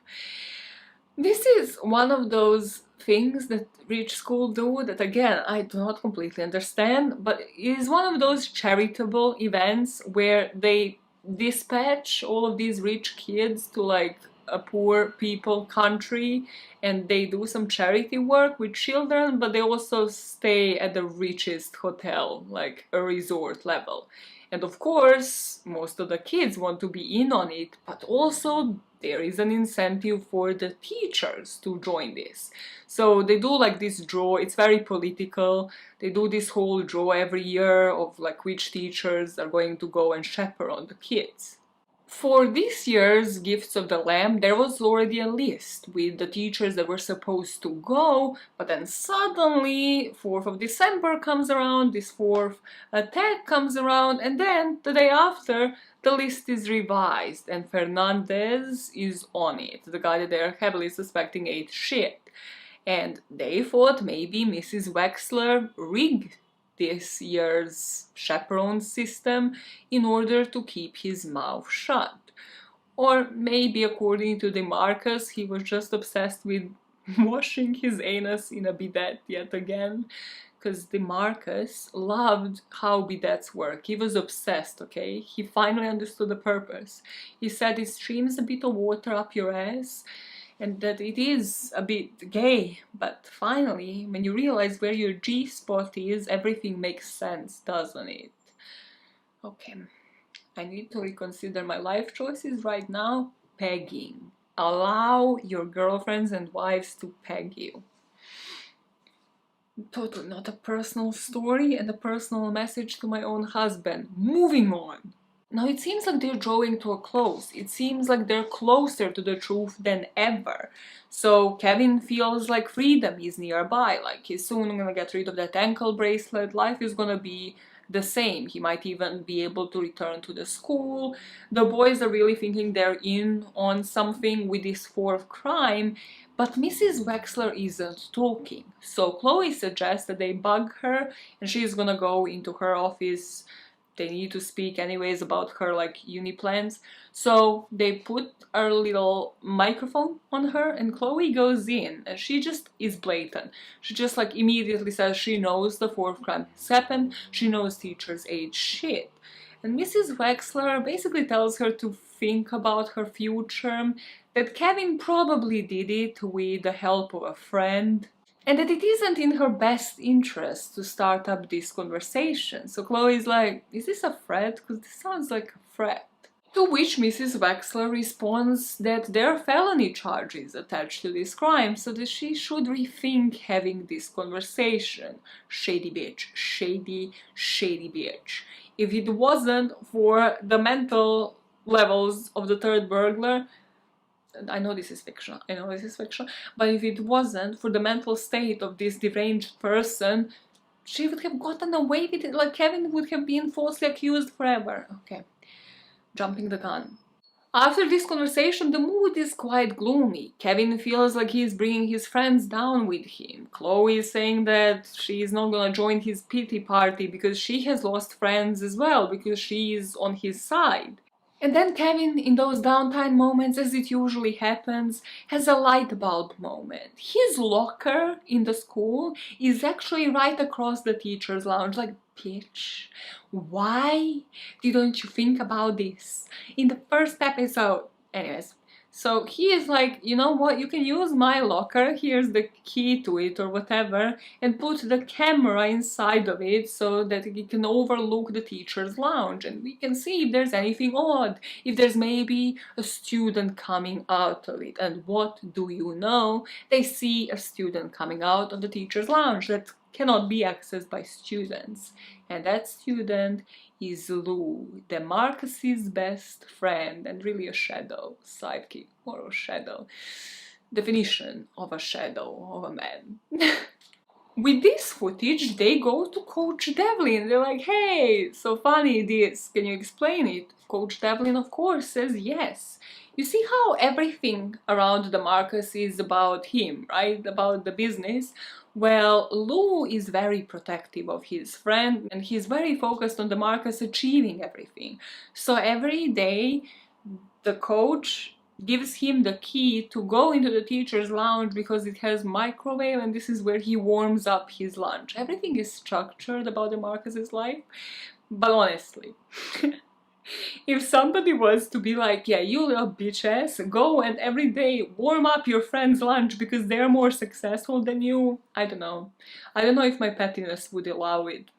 Lou clearly doesn't have that problem though. As if this wasn't enough, Lou's phone was an iPhone. It had a glitch. The motive? Well, Lou was also friends with Perry. He looks up to him and even more Marcus. Maybe they saw it all as a prank. What if it is all raising the stakes of Sir Fox-a-Lot? Now, of course, they can't just take over that account, that would be lame, they didn't have the same motivation with Paige, the cheerleader, But what if they wanted to do it on their own? So finally the boys sit down and they're like, we need to speak with Perry Coleman, to see what kind of effect this man actually had over these boys. From Perry, we find out that the boys were airtight with him, but that all changed because you see the optics here, they have all wrong. Perry was never the one running the shots, Lou was. Lou controls Marcus and all of his decisions because from his point of view, he doesn't want him to go to the same college that Perry goes to. Like, it just doesn't seem to be a great influence on his basketball career to live in the shadows of somebody else. And at all costs, as soon as Perry moved from that high school to the college, Lou tried at all costs to separate the two of them from hanging out. Lou even flipped and called the police to the party that Perry was supposed to show up and hang out with the Marcus and that lot. And now the boys are like, which party? The skip day party. The one that Tanner accused Kevin of calling the police on them. That was all Lou. And they had a confirmation of that because there is a group chat where Lou says don't bother coming over because the police is already here. But this is 6 minutes before the police was actually there. And beyond that conversation, the boys get one picture that when they zoom in on it, there's Chloe making out with Tanner, Kevin's best friend, and then there's Lou on the phone, possibly inclined to believe calling the police. We find out more about Lou, who is kind of that example of like a really sad person who gets in on some power and then they're just the sad person in power, but that also makes them dangerous. Wow, okay, personal experience doesn't matter. Everybody around the Marcus needs to please Lou because they want to be friends with the main guy, and then there's this shadow that is always there. But also, if we are looking at this from the business perspective side, Lou would never let the Marcus run a prank like this. He is too invested in this business, he wouldn't do it himself in order to jeopardize his friend's business. Like, the Marcus is this guy's meal ticket, as everybody says. We come to the moment of truth, or is it? Because Lou and the Marcus are on the basketball court, because that is where they were during this whole documentary. And the producers, Sam and Pete, are showing them a picture of the two of them on skip day. So they're showing the picture of Lou on the phone and then the picture of the group chat. From the facial expressions, you can see that Lou is clearly upset, like the mood has clearly shifted. He's moving away and clearly doesn't want to answer any further questions. And you see that the Marcus just isn't honed in on this. Like, it doesn't seem like he's aware that Lou was the one to have called the police. And as Lou is moving away, the producers are shouting at him. If you let Kevin take a fall for the call, what else are you letting him take the fall for? There was a fourth crime, Lou. And Lou is asking, who were you talking to? Like, how do you know all of this? How do you know I was the one to call the police? So the two of them just walk away. It seems like the Marcus is still under this guy's spell. But Lou was clearly about to say something. We go back to Tanner. They all tell Tanner, like, you should feel really bad about yourself because you snitched on your friend and there's just like no proof. And this is the proof that there is no proof. Tanner finally apologizes to Kevin and all of that bullshit. He apologizes to him in front of the child, who looks like super weirded out, like, ooh, I'm third wheeling on this conversation. I'm gonna get the fuck out of here soon. And then we get on-screen text stating that 6 hours after the producers showed Lou and the Marcus footage, Gonzo got in touch. And we see the zoom in on Gonzo, as in like they're gonna conduct an interview with him, and his face is clearly bruised, like they beat the shit out of this guy. Meaning that Lou and the Marcus thought that he was talking to him and not Perry. And this is when Gonzo says Chloe was telling the truth. During the pep rally, the two boys ran in the last second. He suspected that DeMarcus was the third burglar, and then he kind of had it confirmed during the pep rally because DeMarcus and Lou ran in last. And the team started believing Gonzo when he suggested that maybe DeMarcus is responsible for this. But then the captain sent them all an email asking them to lie.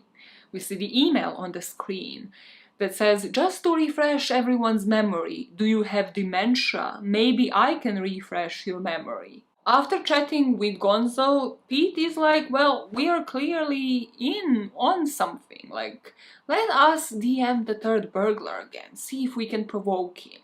And Pete sends a message to the third burglar saying, are you happy the entire basketball team let Kevin take the fall? To which third burglar responds, you're onto something, Peter. Maybe Kevin was in on it the whole time. Link to the truth. And the link is to like a gif of a pig taking the shit, so... Pete says this does mean that they're getting somewhere though, because third burglar is clearly responding more, and also they have more and more evidence that actually makes sense. As I always say, it is the story that flows better. But now things are about to turn around whole 180 because we see the CCTV footage from the only supermarket around the corner that Kevin can go to with his ankle bracelet, and we see that he is clearly being pushed around and just intimidated by DeMarcus and Lou. And then we see the texts on Pete's phone from Kevin, saying how he hasn't been honest, how it's him, how he is the third burglar.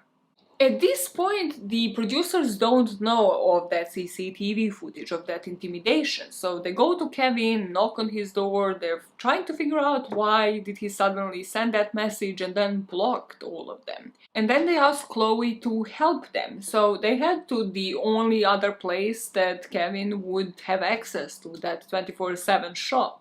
And they're there to wait for Kevin because they think like eventually he's gonna have to come out of his house and go to the shop. But then the owner of the shop, or one of the merchants, comes out and tells them basically to fuck off. And they're like, hey, we are looking for our buddy Kevin, you must know him because he's here literally every day.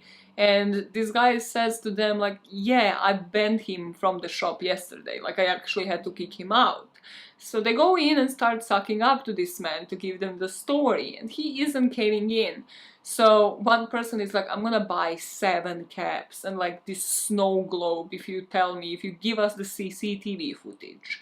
And this is when we see the CCTV footage of DeMarcus and Lou threatening Kevin, and then Kevin walking into that 24/7 and having a panic attack, like absolute meltdown. He opened up the ice cream freezers, he smashed them all to the ground, he even started sobbing in the corner, so this person of course had to kick him out and just literally ban him for life. But now with this information they go to Chloe and they're like, is there any reason why the two of them would be speaking with Kevin? And she's like, no, they're not friends, my man. Chloe and Sam are here like, well, now we have this CCTV footage in our possession because somehow the store owner gave it to them, and they're saying we can go to the police. But Pete is just like, give me one last chance. I just want to confront them. So he goes to the outskirts and he goes to speak with Lou. Lou would tell them that, according to him, it's clear that Kevin did it. He is actually super convinced that Marcus couldn't do it, and that email from the coach is one reason more to prove that, because that email was about the Marcus's ankle. He was to see a physical therapist before the pep rally. That is why the two of them came in the last minute. So the coach just thought that nobody should really be looped in on it, because of course he's a pro athlete, like if this comes out, the Marcus's career might be over. Lou shows them the receipt of the physical therapy, which I'm like, you can fake that, also why did you just have that on hand, like this is his physical therapy. Too much of a shadow, my man. And also he admits to punching Gonzo in the eye because, well, he was kind of a snitch and his friend doesn't deserve these rumors. And just as he is showing them that receipt of that therapy, they're just saying like, I mean, we were late, and then on top of that, Jenna motherfucking Houghton crashed her car in 2 hours. But on the dot, she submitted an invoice, like she literally paid me on the spot, so hey, here's a proof of that as well. I mean, it's the most rich people can do, you know, if you can't drive, then at least pay up. And they're like, wait, okay, pause on that. Okay, so there's an actual proof of this. Like, there's no way somebody like Jenna Hawthorne would be associated with somebody like Lou. Why was Jenna there? Jenna's alibi was that she was out of school interning at the laxative company thing. So, do you have a picture for the insurance? Of course he does, because he's motherfucking Lou. He's a businessman. And on this picture, when they zoom it in, they see a limited edition t-shirts in the passenger seat. And those limited edition t-shirts are what? Turd Burglars t-shirts, which are limited edition by default, meaning that Jenna would not be able to have them if she was not the Turd Burglar herself. So they corner her. They find her at the parking lot of this internship place where she isn't doing fuck all. She's high. She's off her fucking rocker. She's smoking in this closed car. And she tells them, I mean, you don't even understand half of the story. Like, I'll speak to you when I'm a bit less high. Before they were to face Jenna, Chloe is again insisting that they actually go to the police. But Pete has a death wish, okay? He's like, no, let's message and provoke Turd Burglar one last time. And Chloe's like, he doesn't respond to you most of the time, you fucking idiot. When was the last time that he actually responded to you? And he gives her the timestamp and then realizes that he has seen that timestamp somewhere else, on the CCTV footage. And on this footage, clearly, it shows that DeMarcus and Lou were intimidating Kevin, meaning that none of these three men could be a Turd Burglar, because clearly none of them was on their phone typing a message back. So finally, they meet with, well, Lou and DeMarcus, because Kevin still isn't talking to them, and they explain the situation to them. Like, it took a minute. Because they really had to spell it out to them to understand what is going on and why the fact that they were in the CCTV and the timestamp could mean that they're not the Turd Burglars. And they're like, yeah, you see, we are finally cleared. Now we go back to Jenna, and Jenna has an interesting story to tell. Jenna Hawthorne admits that she only did one poop-related attack, the pep rally, and that she did it because she was blackmailed by a woman called Brooke Wheeler. If you remember, Jenna had quite an active social media presence. She posted all of the pictures, the professional photography with her girlfriend. But then her and her girlfriend broke up, and this beautiful ginger starts messaging her. At first, she just liked some of her pictures. She seemed to have come across her profile. Then, you know, Jenna followed her back and started liking some of hers. The two of them start DMing one another. And it was nice for Jenna to feel like she's finally relating and connecting with somebody who doesn't know about her rich family, who doesn't want her for only the superficial things, for her money. So every night for hours, the two of them would be messaging between one another about their secrets, about their insecurities, and you and I are screaming catfish, and that to a certain degree will become the truth. But then we see the videos that Brooke sent to Jenna, and you know, she even has a nickname for her. She called her pickle, and you can kind of buy that, okay, this is a real person. They never jumped on FaceTime or anything like that, but there are at least videos of her, right? That doesn't scream red flags. It does. It fucking does. Immediately jump on FaceTime. Day one, stop wasting times. Catfish is everywhere. Borat, catfish is everywhere. It seemed like Brooke Wheeler really got into Jenna's head, to the point that Jenna even sent her some pictures that she wouldn't like anybody seeing. Nudes, yes. And then immediately, as soon as those pictures were sent, things just got dark. It was just blackmail, just nasty messages one after the other, making her feel like shit. It was a straight up blackmail. The plan was put into action, coordinates were sent from Brooke to Jenna. she sent her to the alleyway, the same one where Pete was digging through shit by his chopsticks. And then in this alleyway there was a box with Jenna's name on it. There were instructions inside, even zip bags full of actual poop. Like, the level of pre-planning is a bit psychotic.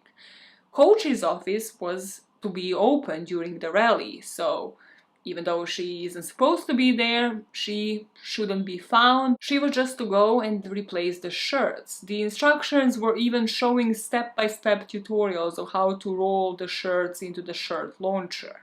After rolling those shirts into the launcher, Jenna was to send the proof that it's made, it's done, it's ready to go, and after those, Brooke just ignored her. She blocked her on all of the socials. And then we meet Brooke, because our documentary makers are interviewing her.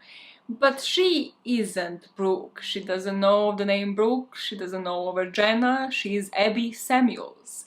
And these videos that they're showing her are the private videos of her that she used to send her boyfriend. So they're kind of thinking like, okay, I mean, you were really hard to find. Like, you see, your pictures have been used by the Turd Burglar, so we reverse searched them and only one of them popped up on Google, and she's like, who the fuck is Turd Burglar? Like, wouldn't you like to know? Wouldn't we all like to know? That is why we are here, bitch. But I was thinking, why is nobody asking her who her boyfriend is? Because I thought that was the angle, because I'm a dumb bitch who forgot the plot of this whole thing. But instead, the correct question was there a time in August when the social media account was created, when her videos started being sent and DMs being sent from her account, was there a time in August that her phone was out of her possession? Do you see where this is going? Because I screamed because of how good it is. I screamed. Okay, let me loop you in. She goes on her Facebook and realizes that she posted one of those posts like, hey, my phone is broken, so this is where you reach me. And she tells them she went down to a mall, to one of those fix my phone overnight places, to one of those stands, and she handed it over to a guy. And then the next day she showed up and she picked it up, and they're like, hey, is it called broke to fixed? And she's like, yeah. And then Pete takes his phone out and shows her the picture of a guy that works on one such stall and asks her, is this the guy? And she's like, yes. And we are back to him. Because the guy is Grayson. This is so brilliantly done, because we completely forgot about this man. We're like, he was mentioned ages ago, and you're like, oh, it's the chlamyds guy. He was expelled. He actually had a motive. Like, motives are important. This is why I have a whole podcast on it. So, yeah, they're back to Grayson. They message him on the Turd Burglar account, and Pete just is like, you know what, fuck it, he needs to know that the gig is up, the jig is up, not the gig, because there's no gig, the jig. And he just messages him, hi Grayson. Finally, Pete, after this, accepts that they need to head to the police station, but as they head there, they needed to change course. They needed to go back to the school because shit was about to go down for real. There was one last post on the Turd Burglar's account. They were gonna go out with a bang. There was a video of the piece of shit speaking, you know, AI and how it works, that the fecal finale is coming, saying that everybody's full of shit and that they should prepare for the dump. So as they're approaching school, everybody's running out of it. Everybody has seen it. They're like, we are not consuming shit. We are not being shat over. We are not shitting ourselves. We are out. And Mrs. Wexler is literally chasing after them, being like, you're all gonna get detention. Whoever leaves school is gonna get detention. They're running for their lives. They're not about to get embarrassed anymore. But the fecal finale didn't really involve the fecal part of it. The dump was digital. It was a social dump. It was dump of all of the information. The victims of this information dump were Jenna, who now the whole school had the access to her nudes, the ones that she sent to Brooke, Then there were 3 other victims. The tech ed, the guy that fired Grayson in the first place, that was the irony of the whole story. Well, he actually used to take his own nudes in school and then send them to people online. So he resigned after he was exposed. And then Drew was another victim, the Pampers guy, the diaper guy, because beyond the diapers, which you would think were more embarrassing, there was a video that he also would be sending in diapers, apparently moving, being very flexible. To be honest, I was questioning myself, like, was I a prude? Like, was I not completely understanding what is going on here? Because they blur it out.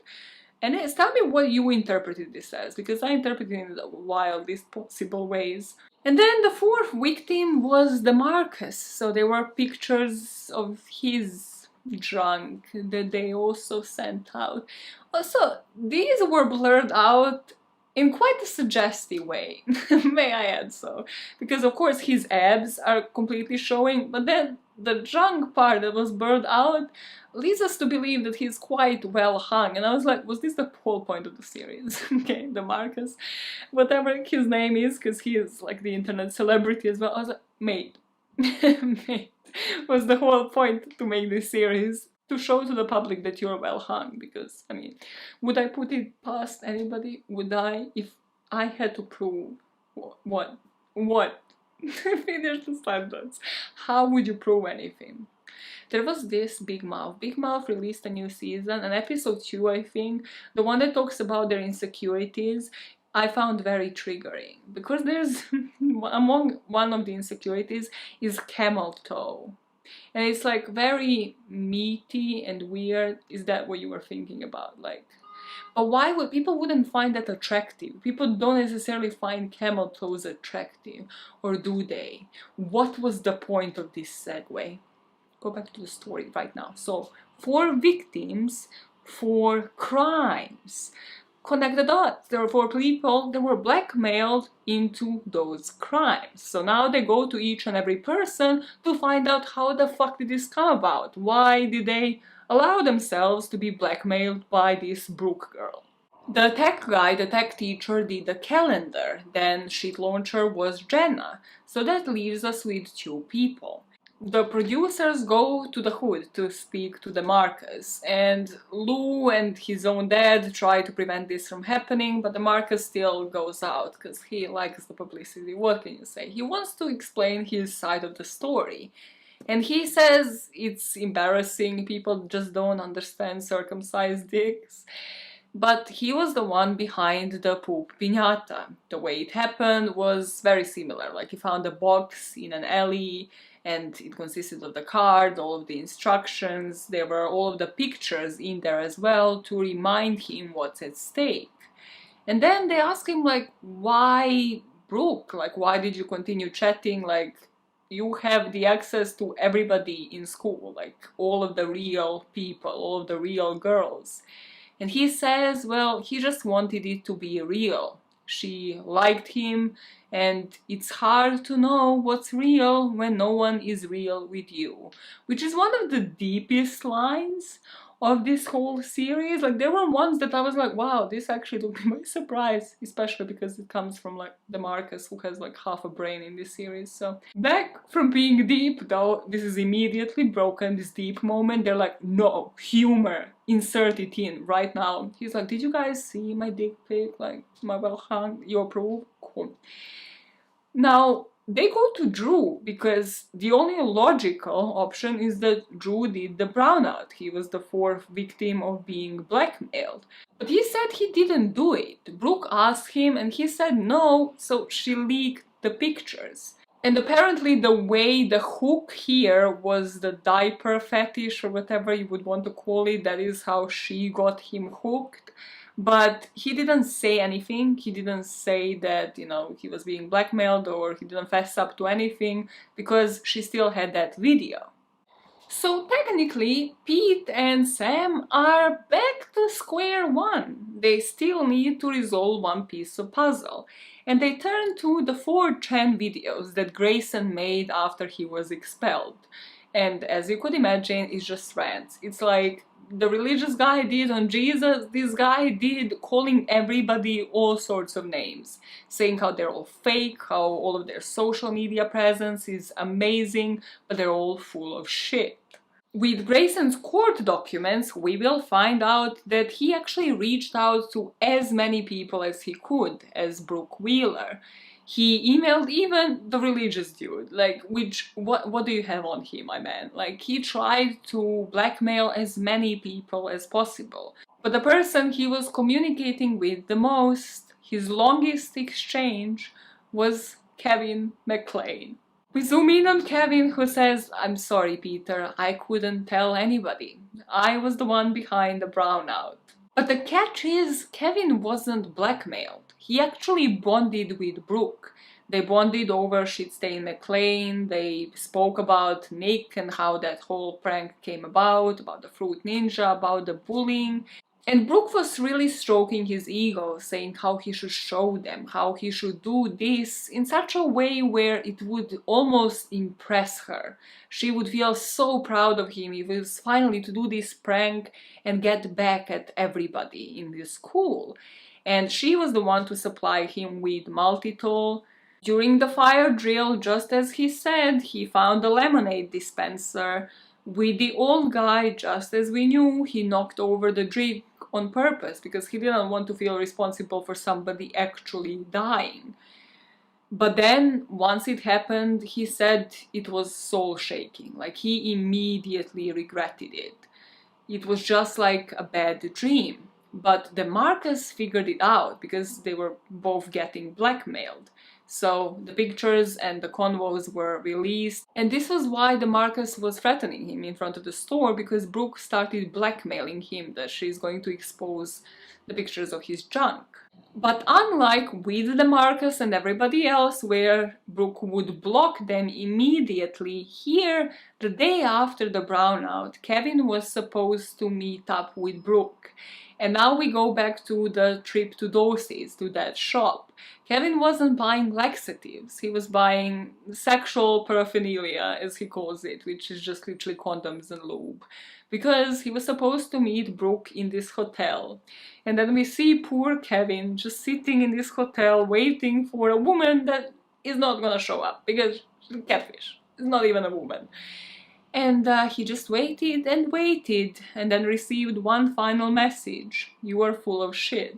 And then he was blocked. And then we get one last question before we go to find out where everybody is now, and it is done by Sam, who asked the best questions in this whole series. He asks, "Doesn't that mean you shat your pants on purpose?" Like, no, please ask all of the important questions. That is correct. Like, you literally made yourself shit your pants, and then the next day, like, you don't even know how long this diarrhea was going to last. That was where my mind was going. It was like, you're going to meet up with this girl. If she was real, how do you know you're not gonna shit your pants, like, during this sexual intercourse? Anyways, the outro pops up on screen and we find out where they moved on from there. We find out that Grayson was tried as an adult and he only got 2 years to serve in prison, which, like, what the fuck? You don't get 2 years for, like, cyberbullying everybody and making them all shit.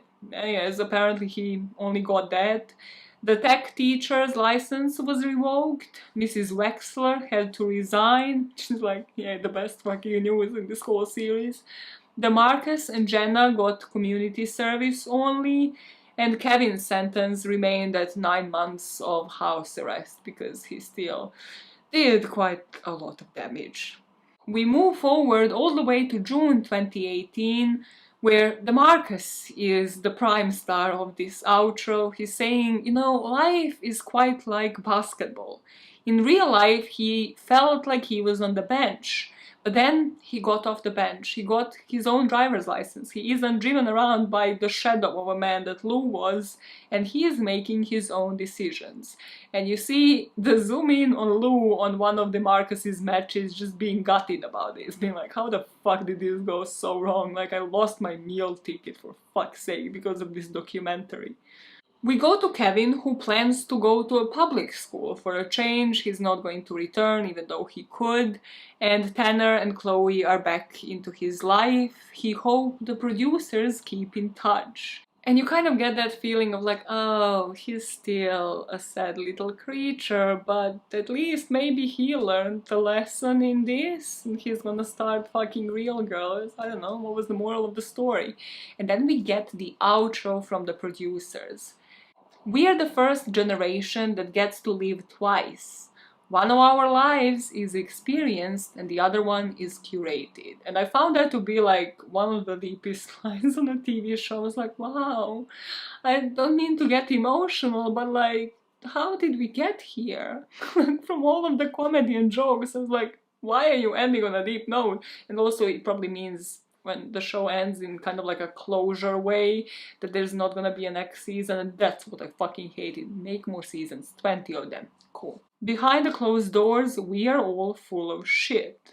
But if we think about, was there ever truth to Grayson's messages? That people were fake, that this is what made them who they were?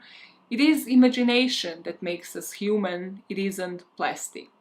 And then we close it off with the Horsehead Collective, or whatever it was called, their performance, stating that we are not the worst generation, just the most exposed. We are living in a constant state of feedback, and masks provide a thin layer of protection. The important part is having people who know you without a mask. The end. Okay.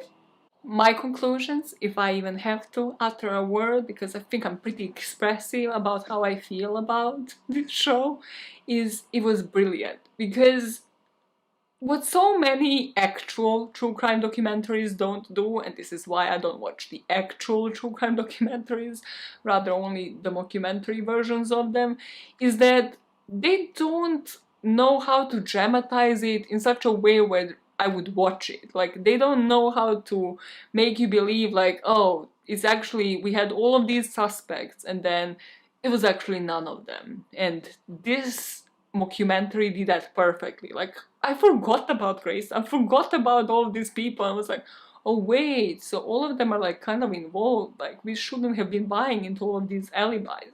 And I call myself an armchair detective, I know. Well, okay. I shall be seeing you either later this week or earlier next week or on a Monday, depending on which channel I post this. Look at this weird contraption I'm doing with my ring finger. The jewelry today is giving me really weird experiences. I don't even know what to think about. I'm not a jewelry person, as you can tell. But stay tuned for the outtakes to hear why I have shovels with earrings. I guess that is the moral of the story. And don't be full of shit, because you know how gross this is gonna end. And watch the season 1 of this. I'm actually gonna watch it this weekend again, because of course I watched it before but then forgot about everybody. And then you can find me on social media, on Twitter and stuff. I'll put it in the description box and we can chat about it, okay? Okay. So intense. Bye guys. Oh bye. Okay, do the shoulder thing. Too much. TMI. Stay tuned to find out what that means. They know what TMI means. Bye. Magic, you're my mic check. How much caffeine do you already have in your system today? Guys, let me just have a moment. I need a witness for the prosecution, or whatever the term is. The orchid. I just need to check. I believe it's not good news, guys. I believe it's not good news. Yeah. It's dead. I'm officially a plant killer, everybody, so that's that. But it's not intentional. I didn't do it on purpose, okay?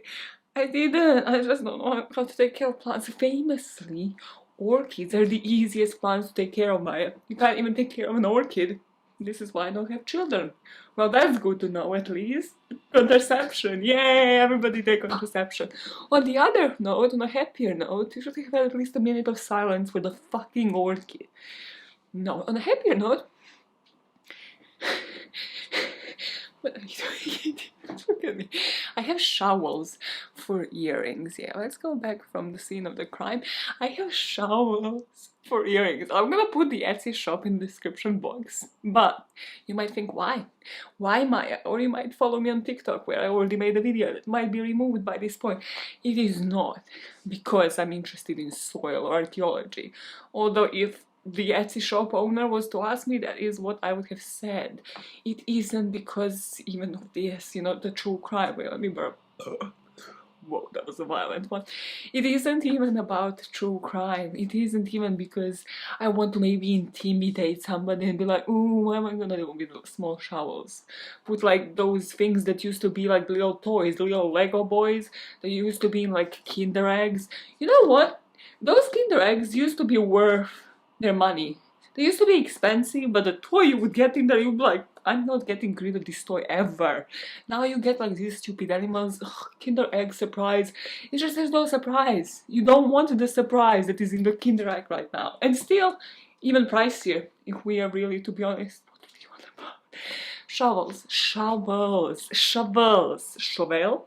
So, why did I get shovels? Because I wanted to replicate this iconic look.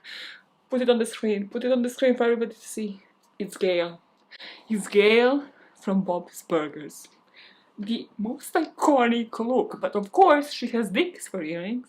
And I thought, well, I can probably find this somewhere. There's probably shops where I can find that, but the harder option, the one that took me much longer because I literally watched this episode like 5-6 years ago, the option that I have struggled to find is to find something that I can also appear in public with, you know?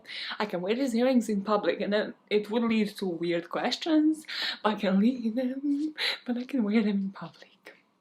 That was probably the longest mic check to date. Well, if that worked, it worked. If not, we're not starting this today. Are we gonna start this today? Maybe! But we move. Stop. No more sugar. No more sugar in your system. This is a sideline, but it's on brand because the brand of this episode is poop. Imagine if we had sponsors. It would probably be like Tushy or some like bidet shit.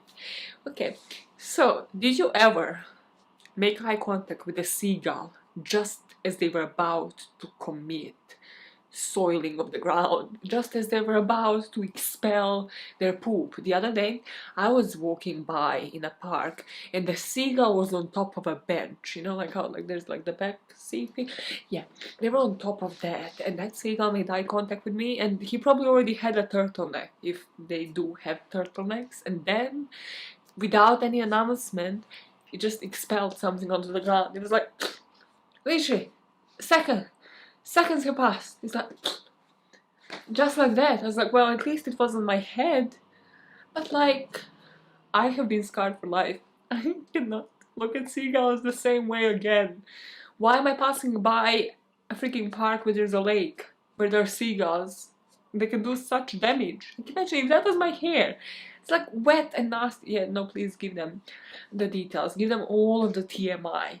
You know how trademark has like TM as trademark on the, you know, the top right corner of the word?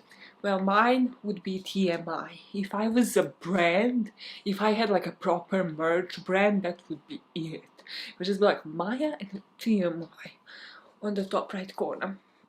Can we continue with the poop story? Like the actual poop story, not the seagull poop story.